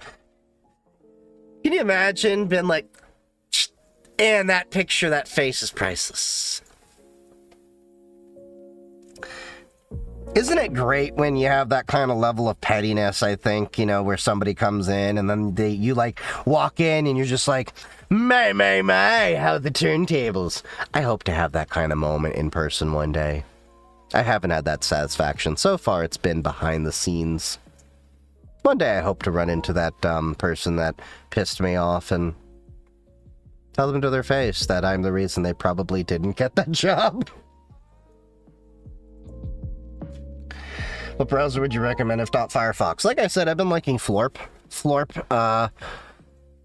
Foxtrot, Lima, Oscar, Romeo, Papa, Lorp.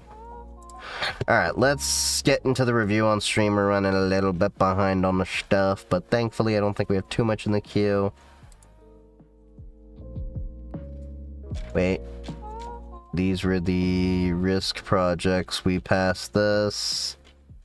Did it again. Sainsbury. We did these. We did that.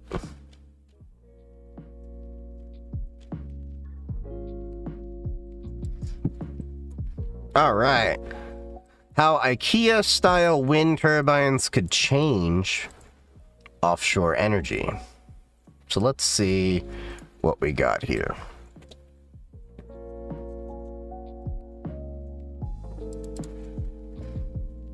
Alright, so undecided with Matt Farrell. I should probably see if the audio is going to go through the PC.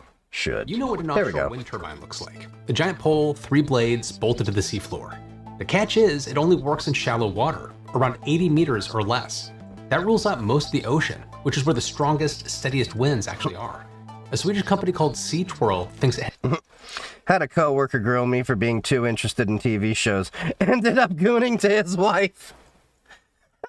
What?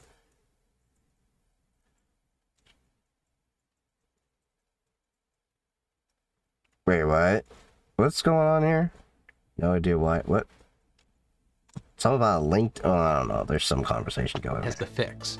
Turn the turbine on its side, float it, and flat pack the whole thing like an IKEA bookshelf. No crane, no specialized machinery. Sadly, it doesn't come with a side of meatballs. But here's the thing. No Swedish meatballs. Horizontal axis turbines for decades. The biggest one ever built lasted 5 years before it broke. So is Sea Twirl a real breakthrough, or a century-old dead end in a flat-pack box? I'm Matt Farrell. Welcome to Undecided. This video is brought to you by Surfshark. When I say there are things about Sea Twirl that are IKEA-like, I'm not suggesting these wind turbines come with paper instructions and an interior design argument with your partner. Sea Twirl is IKEA-like because it's Seriously, what's with the gooning? I don't know. TikTok right now is really horny today. designed to be easy to Do you still use Windows machines? I have a Windows machine right here. It's the one running my streams. Anytime my streams crash, it's a Windows issue. My stream could technically run on Linux. It's some of the hardware I haven't gotten tested yet. And I just haven't had the time. move, easy to set up, and easy to operate. So let's start with setup. Sea Twirl's turbines are made for deep water, but they're assembled on the ground in pieces. They come in a flat pack, just like your beloved Tonstad table. Keeping it 2D, Sea Twirl's turbine can be put together on the ground, like all the way on the ground. I've seen wind turbines getting put together, and they usually require massive cranes. In theory, this should make Sea Twirl cheaper to get under the water. The turbine is also designed to make things easier out at sea. Most wind turbines have their engines at the top, in the massive engine housing called the nacelle. Right. Workers who repair turbines in the North Sea use cage elevators or climb 100 meters to get into the nacelle for maintenance. Jeez. Sometimes they'll even get dropped off in a helicopter. Sea Twirl eliminates all of this by housing the engine at sea level, and that should make maintenance easier, cheaper, safer, and maybe a little less exciting. It makes a lot of sense for Sea Twirl to find a way to make sea-based wind power cheaper. We're in the middle of a gold rush for wind power. A wind rush. All over the globe, wind is being built faster and cheaper than new fossil fuel. It's already You could say that we got the wind behind us in energy. keeping the lights on for more than 937 million households. In 2025, wind contributed 205 terawatt hours of power. That's an 8.2% increase over 2024, making it the second fastest growing source of renewable energy. What's interesting is that almost all of the wind used was harvested on land. Only a Oh, small percentage really? of installations over the last 5 years have been offshore turbines, leaving a gap of untapped. I thought there would have been a lot more. Is the one between the doors of that buffet cabinet I tried to put together last year. I talked in this previous video about how offshore wind makes sense because energy generated from wind power isn't linear. Small changes in wind speed can cause huge jumps in productivity. That's why strong offshore winds are so appealing. The steady, stronger winds on the ocean can allow for huge amounts of energy production compared to onshore. The Department of Energy estimated that harnessing just 1% of the ocean wind could produce enough power for 6.5 million US homes. Damn. That's the wind challenge Sea Twirl is trying to tackle, and the wind rush it's trying to take advantage of. Despite the IKEA-like focus on making things easy, Sea Twirl is taking, in some ways, a more difficult path. Because there are 3 major categories of offshore wind generation, and Sea Twirl is taking the least proven, but potentially promising route. The most common type of wind turbines are fixed bottom horizontal axis. Let's start with the fixed bottom part. These can only be used in shallow waters with a maximum depth of around 60 to 80 meters because Right. they need to be fixed to the bottom of the ocean. When you think about wind turbines, this is probably what you're imagining. The other types are floating horizontal axis and floating vertical axis. Now, floating turbines can be used in deeper waters of 100 meters or more, but that doesn't mean they can be used in the middle of the ocean. Floating How do they work with floating ones? Oh, I guess he's about to talk about it. turbines still need to be tethered to the sea floor, and they require cables that can export that electricity back to shore. Yeah, that's a lot more logistics, especially knowing, what is it, the EMF tends to attract fish and stuff like that. We have to insulate the shit out of those cables. You have to protect the cables from shark bites and shit. Damn. This still somewhat limits how far out these floating turbines can be placed at sea. Sea Twirl is one of these floating turbines, and it uses a spar foundation, which is this large cylindrical semi-submerged structure. The bottom is tethered to the sea floor using mooring lines. This design makes it less reactive to external forces like currents, winds, and waves. Spar foundations are large, so they're only applicable to water depths of 100 meters or more. They tend to be Okay. difficult to keep upright when being moved through shallow water. Now let's talk about this axis business. The most familiar wind turbines have a horizontal axis design, or HOTS. These are the ones that look like a pole with an airplane propeller at the top. Right. They harness the wind Traditional. energy from the propellers, which are situated vertically to the ground. The horizontal refers to the orientation of the nacelle and how the drivetrain spins, which is horizontal and parallel to. The sharks sound like toddlers with biting things they shouldn't. Haha. You're not lying. Sharks actually have messed quite a bit with communications and power lines underwater and stuff. Ground. These turbines are more efficient, but are not without their flaws. And those flaws are exactly what Sea Twirl is trying to exploit. And I'll show you how in a second. But first, a quick word on a different kind of flaw. the ones in your online privacy. And that's where today's sponsor, Surfshark VPN, comes. Oh god, another fucking VPN. Relies in part on pitch and yaw systems that allow the blades to orient towards the oncoming wind to capture as much energy as possible. The pitch system adjusts the blades, while the yaw system adjusts the orientation of the entire nacelle to face the wind. Right. These systems improve efficiency. Same thing as a plane. Maintenance. They can also contribute to the noise pollution that's associated with wind turbines. Vertical axis turbines like SeaTwirl. Wait. Do wind turbines have noise pollution issues? I didn't know, because I always thought, like, it's just a thing, you know, going around. I guess the most you'd hear is, like, I guess it creaking and operating. Like a weather vane, I guess? I don't know. Kind of. But I don't think it's, like, on the same level of, like, an AI data center. Because, like, when I'm hearing noise pollution, I'm thinking, like, AI data center, like, drowning you out, hearing shit down the street, you know, level kind of thing. Pollution that's associated with wind turbines. Vertical axis turbines. Hey, Geekatech, how's it going, buddy? Operate on the same premise. How you been? I saw you went through some things. Hope you're doing all right. I've been busy. So have you, apparently. They collect kinetic. I'll be in Vegas in like 3 weeks. To generate electricity. However, the blades on the VOTs are oriented perpendicular to the ground, spinning in line with the central post vertically. This design is great in situations where wind is either very strong or coming from different directions. Vertical axis turbines do not need pitch and yaw systems, making them quieter, smaller, and easier to maintain. These are kind of cool. You know, like, I could actually see these as, like, lawn decorations. Like, you kind of actually see this design already as, like, decorations and yard and everything. Like, I would totally be game with putting those around my house to power things. And you know what? I'm, like, thinking out the box here. Those are all white. Good canvas. Get an artist on there. Put some good, like urban art, like proper graffiti art, or like some cool styling that fits your vibe. I think that could actually work, as to oppose the traditional wind turbine is just kind of like, it's there. It's like this big massive thing, and it's just kind of like, yeah.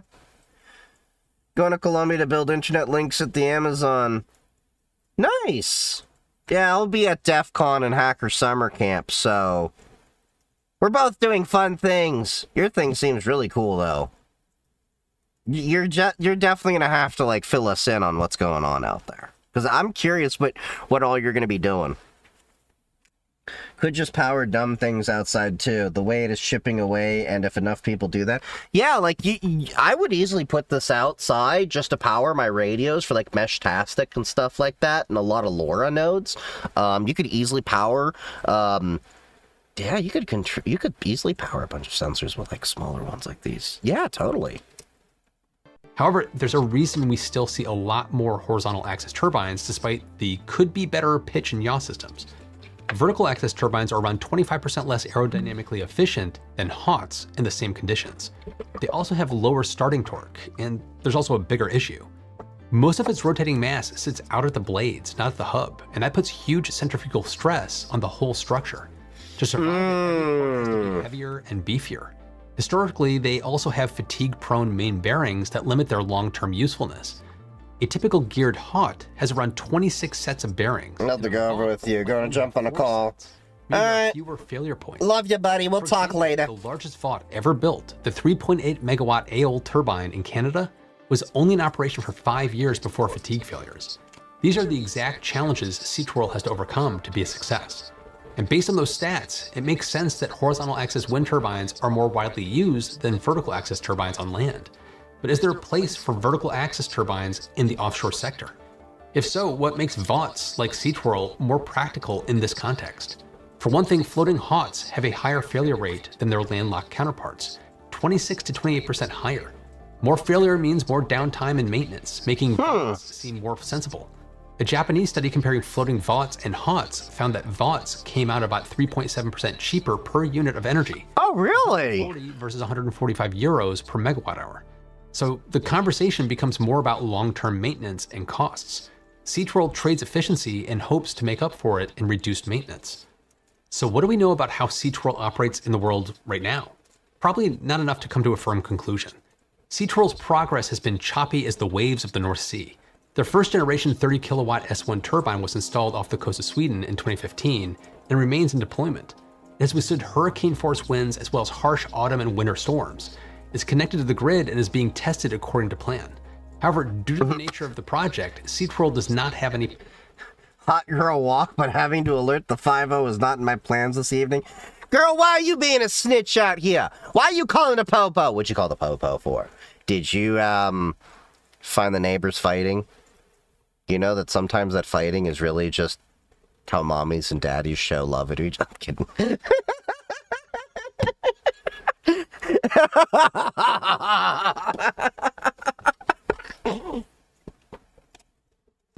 available LCOE data at this deployment.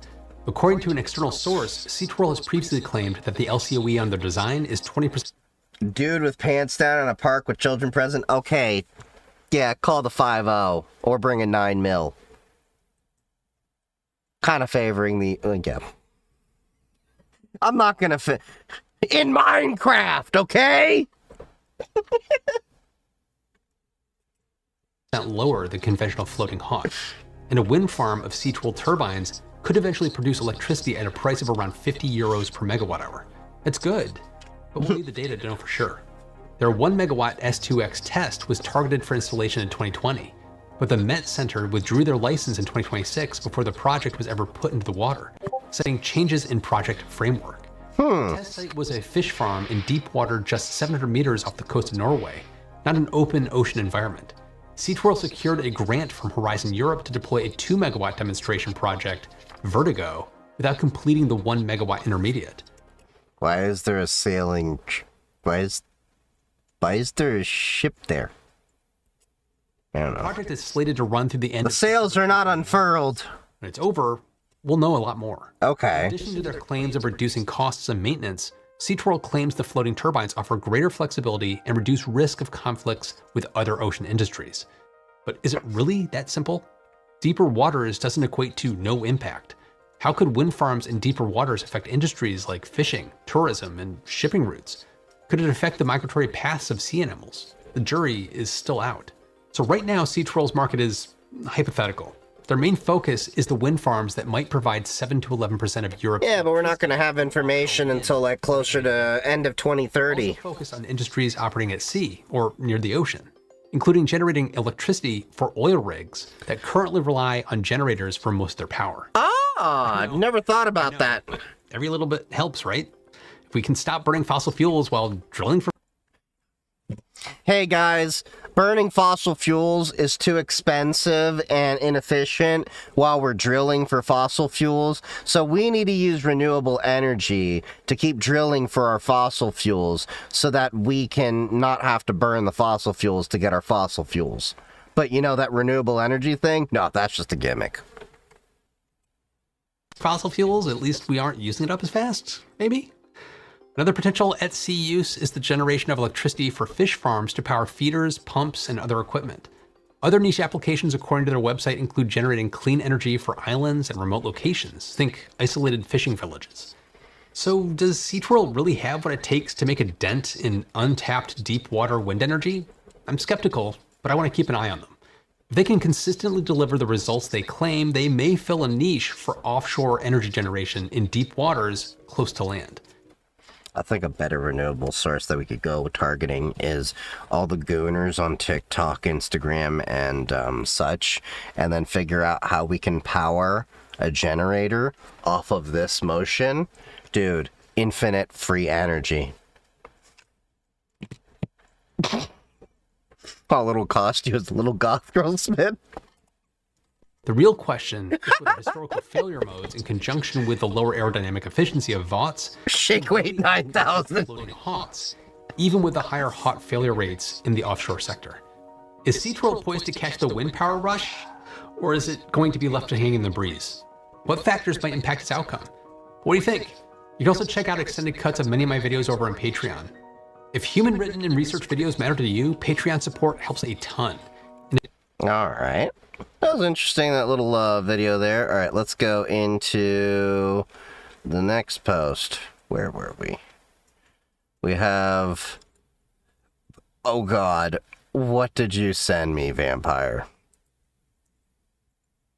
We have to use Firefox because Florp always gets derpy. For some reason, just with TikTok. It's the only site this happens. I feel it's something that's in their system because it's infrequent. Maybe something with the user agent. Hello?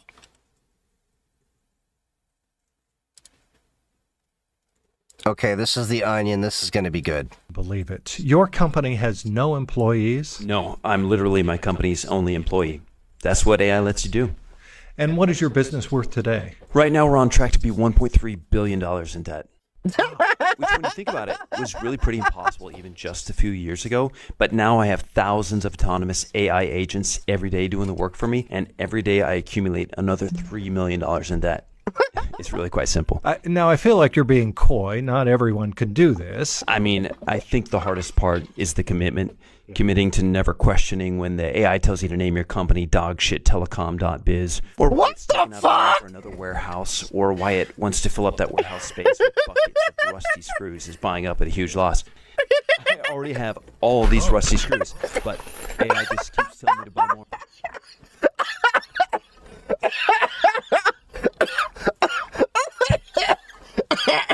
I had to pause as I'm dying. I can't breathe. I can't breathe. This is good. This is good. And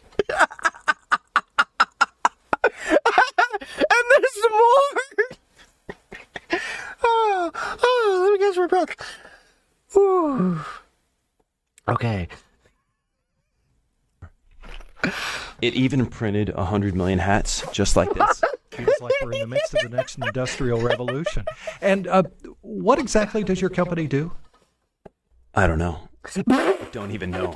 So what's next? 10 billion in debt? 100 billion? Well, right now, We're going for the open AI. I'm at a stage where the chatbot is incentivizing me to kill myself. So if I What? Hold on. What? I just missed that part because I was laughing so hard. What? Wait, incentivizing me to kill myself. So if wait. Oh, look. Did he say the bot is incentivizing? 100 billion? Well, right now I'm at a stage where the chatbot is incentivizing me to kill myself. So if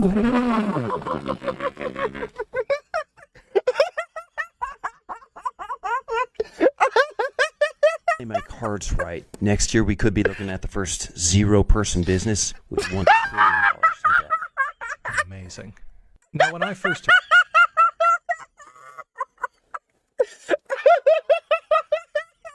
It's all too real.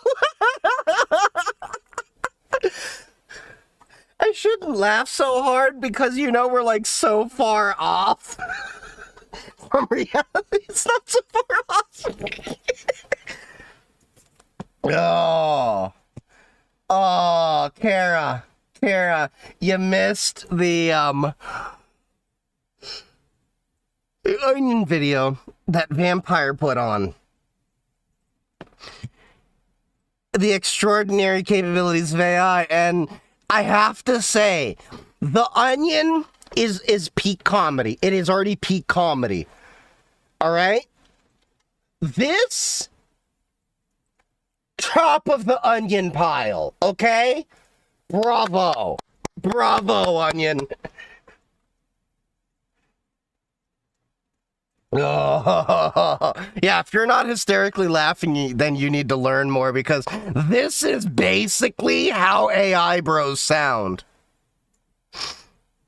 Open source projects, you should know. This project is called Understand. Hold on. This was on the Discord thing. This project is called what? anything, and it's a powerful open source Understand anything. framework designed to accelerate human learning. You feed it complex concepts and it automatically generates structured breakdowns, analogies, and mental models. It's perfect for students, researchers, and lifelong learners who want a structured, hyper-personalized tutor to teach complex subjects. Wait, understand anything was what it was called? Let me see this. Alright. GitHub. And it's called Understand Anything?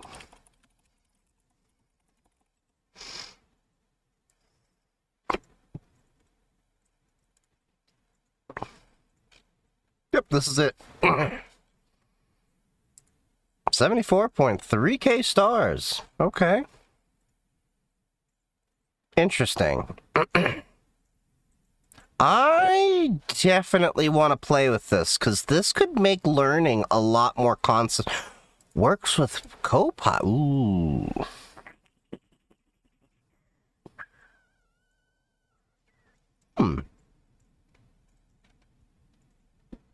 Install the plugin, analyze your code base.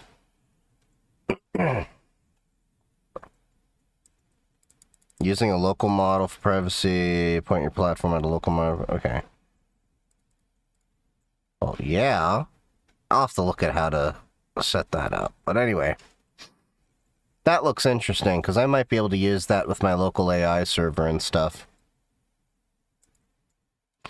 Alright, next video. EU just passed a temporary extension on chat control where now American companies are going to be able to voluntarily scan everyone's messages. Everyone has been voting and debating on the topic of chat control for years. The public is aggressively against it, and there's two types. Chat Control 1.0, which was established in, I believe, 2021, and then Chat Control 2.0, which is much more aggressive and much more invasive on the general public. The main difference between 1.0 and 2.0 is in 1.0, it's only voluntary that these companies can scan your private messages, and it excludes end-to-end encrypted messaging systems. But in 2.0, all of that goes away. It's part of the core system, and they want to break end-to-end encryptions and just scan everyone's personal messages, emails, DMs, text messages, Xbox messages, anything you could possibly think of that is a form of communication, they want access to scan it. The crazy thing about EU politics is Chat Control 2.0 was brought into Parliament and voted on 5 different times. And 5 different times it failed,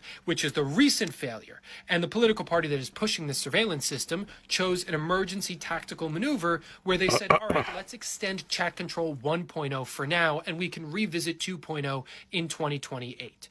And so because they chose to extend a previous bill and not amend it or introduce an entirely new one, those opposing the bill needed to hit a specific threshold to successfully block it.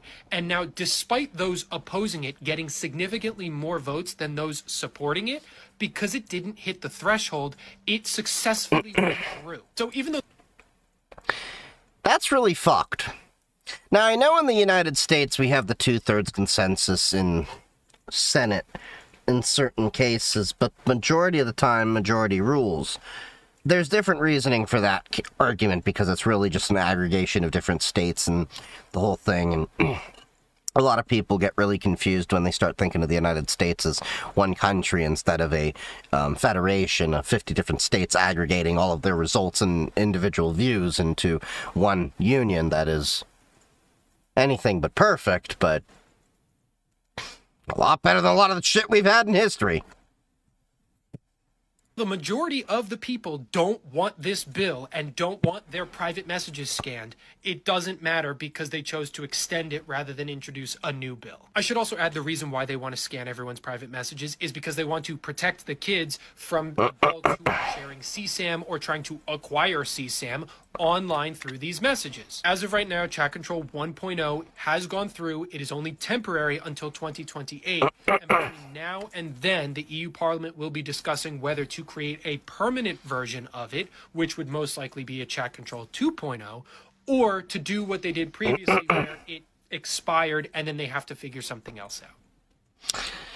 The whole effed thing about this is, I think we're pretty, understanding here lock up the kitty touchers and throw away the key, or better yet, give them a 9mm injection in Minecraft. But I can't help but think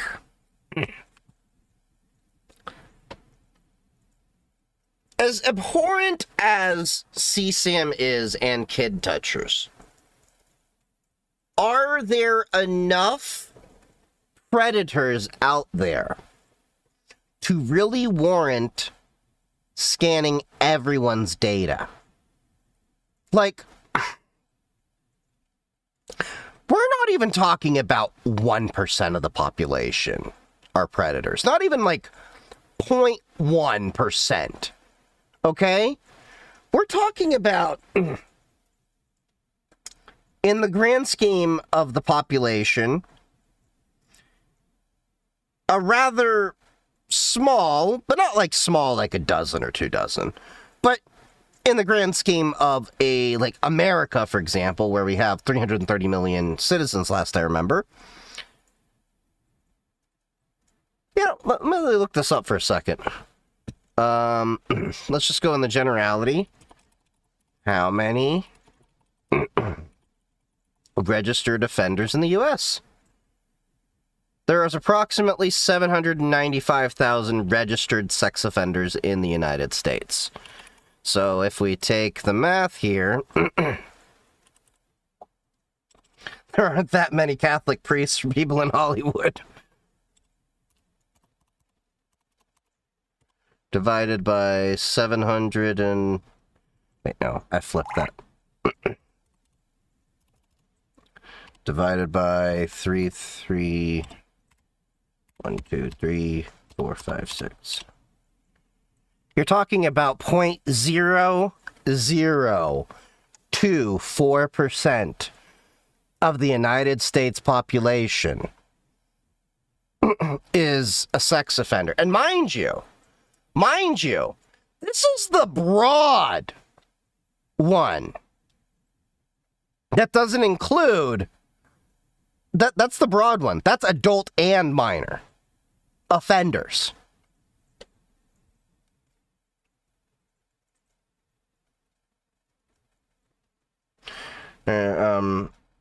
It's an excuse. I saw a graph of IPs that downloaded or distributed cheese pizza and barely any were prosecuted.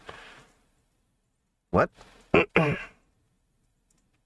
Probably 2 out of 5. Alright, but, like, if we, I'm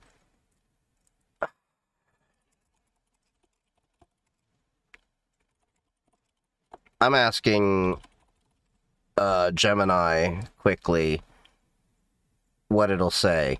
So, 795,000 registered offenders.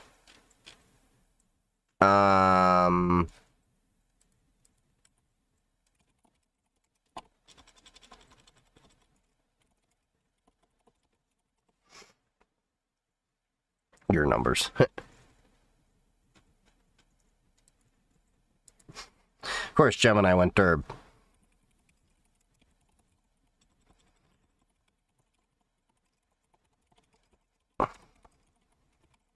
Alright, let me see.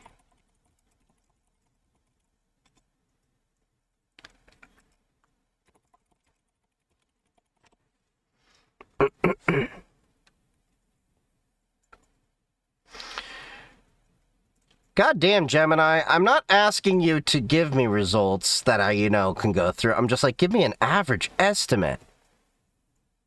I mean, I can look at these, but it's like... I'm gonna have to dig through data. But I would estimate that maybe at best 10%.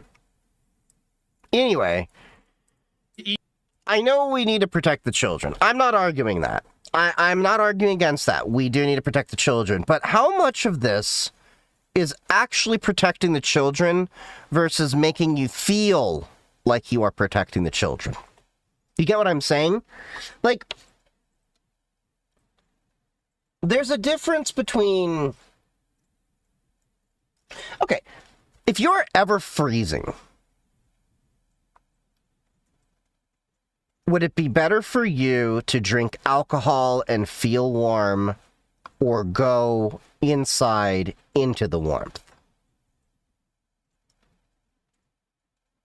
One makes you feel warmer. The other one makes you actually warmer.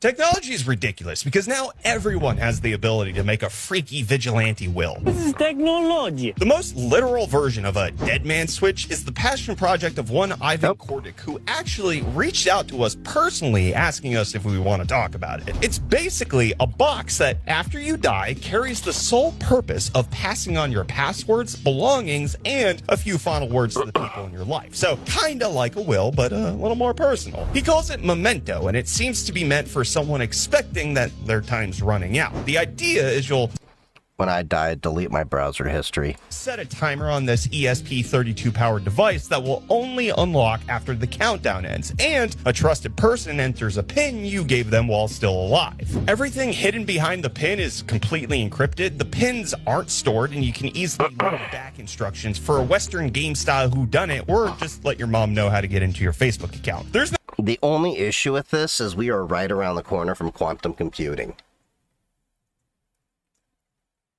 It's AES 256. It's good for now. But ain't gonna be good for me when I'm gonna need that. nothing legally binding here, though, so you'll have to get creative with the use cases, but the firmware is entirely open source, and you can learn more at mementodevice.github.io. Thanks for showing us this one, Ivan. All right, cool. Technology. Oh yeah, forgot to do one thing. We are gonna try to flash my T-Echo over here. Hold on, so let's see. This is Meshcore. LilyGo. Oh, they don't have the T-Echo Plus, they just have the T-Echo. That's fine.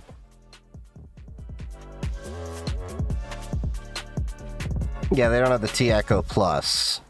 Just the T-Echo. See, this is what I mean by when, like, people are like, why do you use Meshtastic? And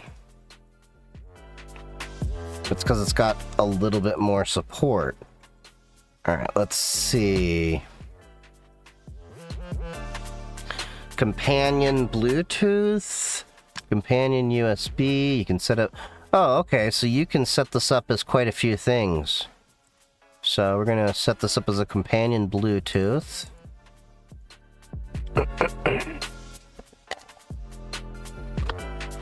And we're gonna plug this guy in.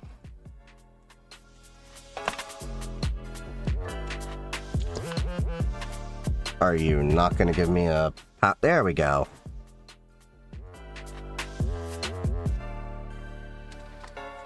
Alright. That guy's turning on.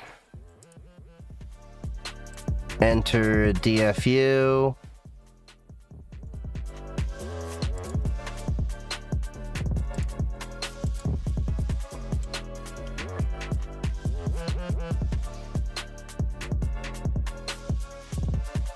Alright, now we can flash it. This is what I like about Meshtastic and the Meshcore stuff. They're at least really easy to flash and get set up. Now the difficult part is understanding this little guy. Now the part that bums me out is I really wanted to use the T-Echo Plus. Well, I could technically. It is basically the same board, more or less.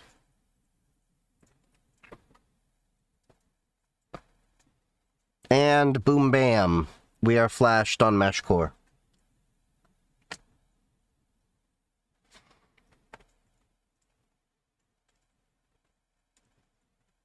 Oh, they got the backlight working on this. So now I'd have to... I think I have to install the Meshcore app now. Amazon. I was really hoping to use this little guy over here for a reticulum. I need to go to the App Store. And I know I'm not going to see shit down here, because I know there's not that many Meshcore users, but Meshcore is theoretically, in my understanding, more robust than Meshtastic.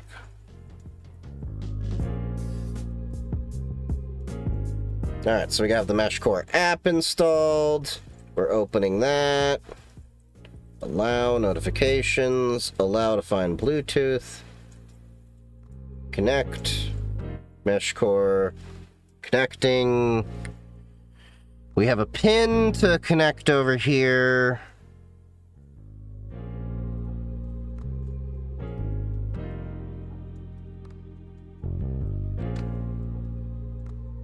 And there we go.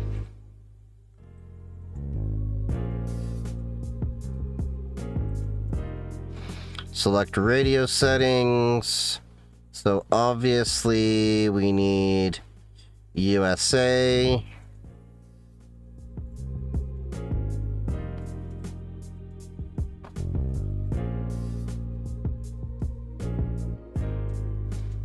Alright, so now I guess the next point is I need to start driving around the city.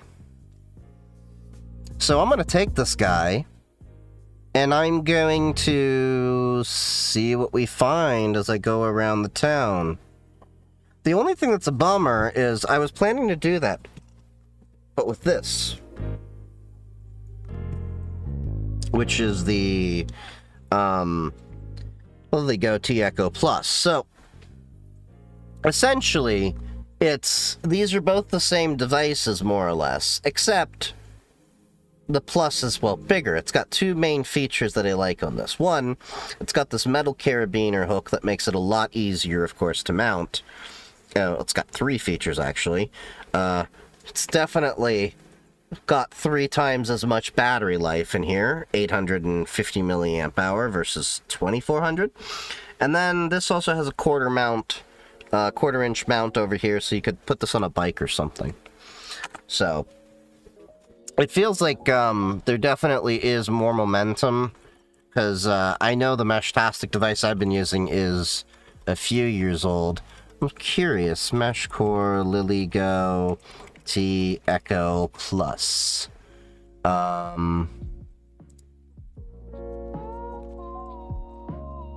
T-Echo platform, yada. Paired with the premium Ripple UI, the T-Echo can send and receive text. Okay, but that's just the T-Echo.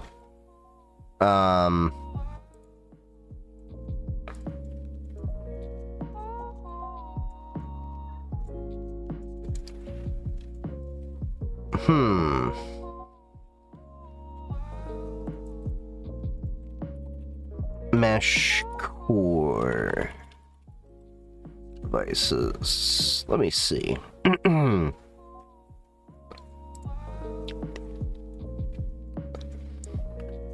Let's see. Set up your device.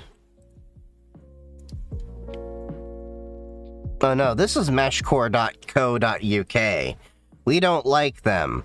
We go to meshcore.io. Because apparently, this guy... Let me share my screen. This guy, if I remember correctly, is the one that basically forked it and, like, messed up so much and then started vibe coding his way through. If I remember correctly. Yeah. I need to get a solar node for a Meshcore eventually. I do have the WizMesh tag. I could set that up. But...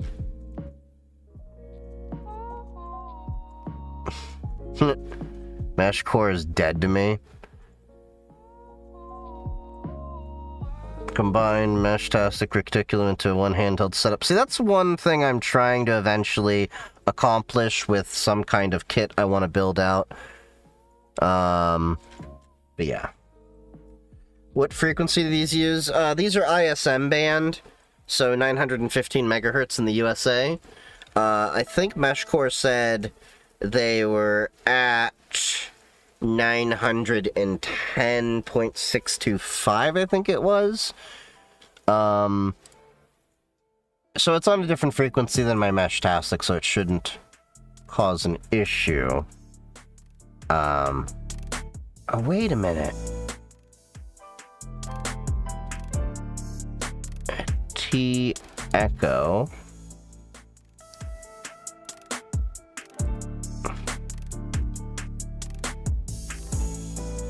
T echo plus, T echo card, T deck, T deck, T deck.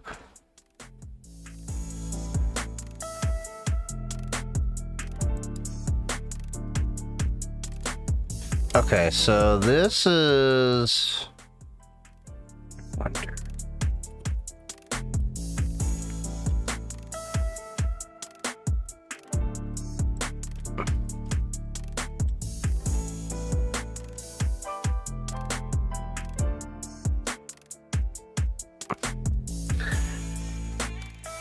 I'm curious.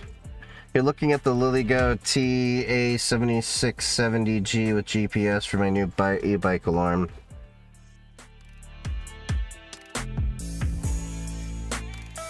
Meshtastic is dead to me after I joined their Discord and they banned me after 2 seconds. It's not a joke. I wonder if their mod bot went crazy, because that hasn't happened to me, but I'm not in the official Meshtastic server. I'm just in a local one. So, do with that what you will.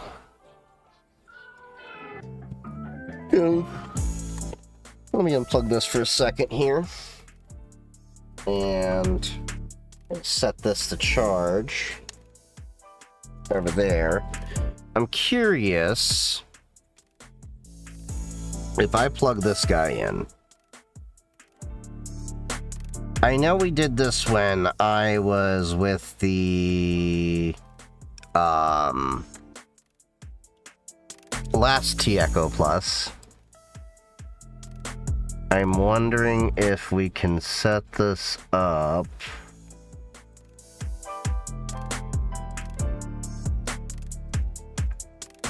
Ah, I wonder if that's why.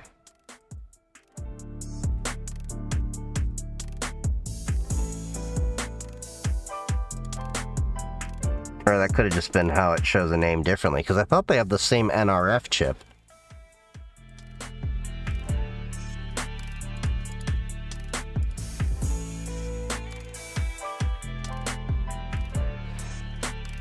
I'm curious if this is going to work or not. Maybe Chief just breaks his T-Echo Plus.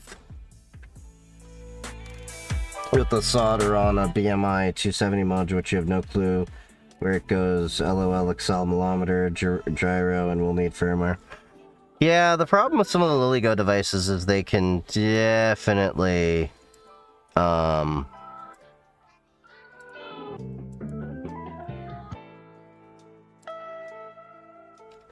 Hold up.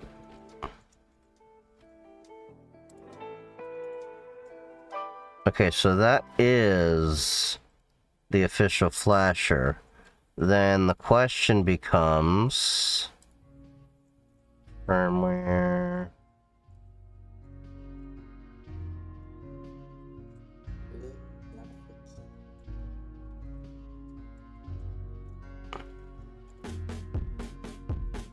Wait, where's the source code?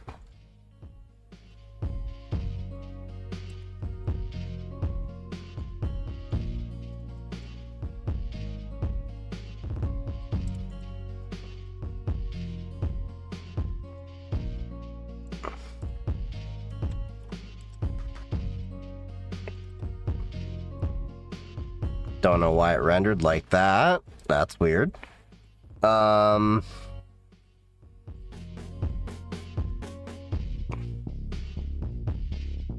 Ah, here we are. Don't know why they didn't have their GitHub over there.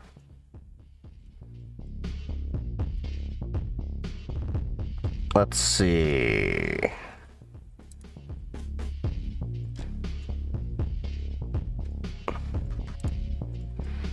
Meshcore. I'm gonna have to probably do some digging to see what the hell's going on, that there's no T-Echo Plus firmware. This is so weird.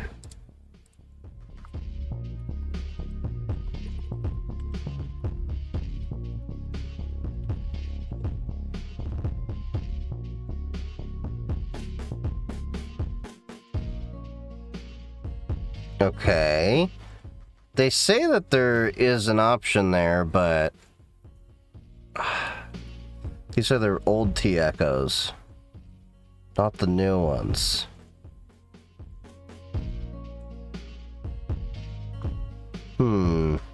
Is this just a pipe dream to get this set up on the T-Echo Plus? Because I'm gonna have to play with it and probably go around downtown and stuff and drive around using it. I just really like the T-Echo Plus the most, but I feel like Meshcore just doesn't have as wide a community for the support that they need. We'll see. I'll have to tinker with it some more, but next stream, we have some upgrades to put in. So we're going to be color changing the front, so this will no longer be black on the front. It'll be gray on the back, and then, well, silver on the back, and then gunmetal on the front. Should be interesting. And then we're going to have the touchpad replaced. It looks pretty straightforward, so that should be a fun little project for us. We officially have almost 3 weeks until the next stream, until DEF CON. And I think it goes without saying that Sunday, August 2nd, there will be no stream.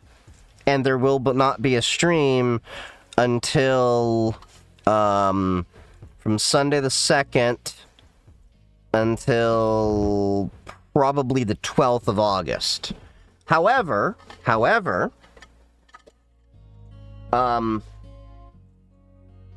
don't be alarmed. I'm possibly going to be streaming while I'm at DEF CON, though, too. That's still up in the air. We have a possible drop for internet, so we may be able to physically connect Ethernet and then give me some capability to be able to stream from the con. It won't be me walking around at the con. It'll be me tinkering with some stuff that we have at DEF CON, maybe bringing some friends on camera, talking about DEF CON and all the things that were going on. Yeah, should be fun. I'll try to put some stuff on Instagram and everything for you all. And then I'll try to record some videos. I did just get a DJI gimbal for my Samsung camera, the phone that I use as a camera normally. I do have the DJI Pocket 3, but I was like sitting back and I'm like, I'm just going to use the phone. It's got a pretty good camera as it is, and it's a little bit more convenient to just record on the phone anyway, for all my footage for DEF CON, and then I'll work on content for everything when I get back. It may be you all just have to listen to Uncle Chief and his DEF CON adventures on stream, or maybe I'll actually somehow be sober enough to compile my thoughts all through the con that I could actually somewhat cohesively put together a framework for me to actually do a post DEF CON Hacker Summer Camp video. But yeah, you have an Asus ROG Zephyrus laptop, you want to run Linux, what resource would you point to someone new to gaming on Linux to? ProtonDB. ProtonDB.com will tell you pretty much the games that'll be able to run on your machine with Proton, if anyone else runs into issues with tweaks and stuff like that. Further than that, I mean, you can go to the Discord and the Matrix servers we have. The Discord, of course, is by far larger, but now that we have merged the general chat, it doesn't matter where you're at. So, yeah, definitely ProtonDB, and then join the Discord. There's plenty of us that do gaming on Linux in there.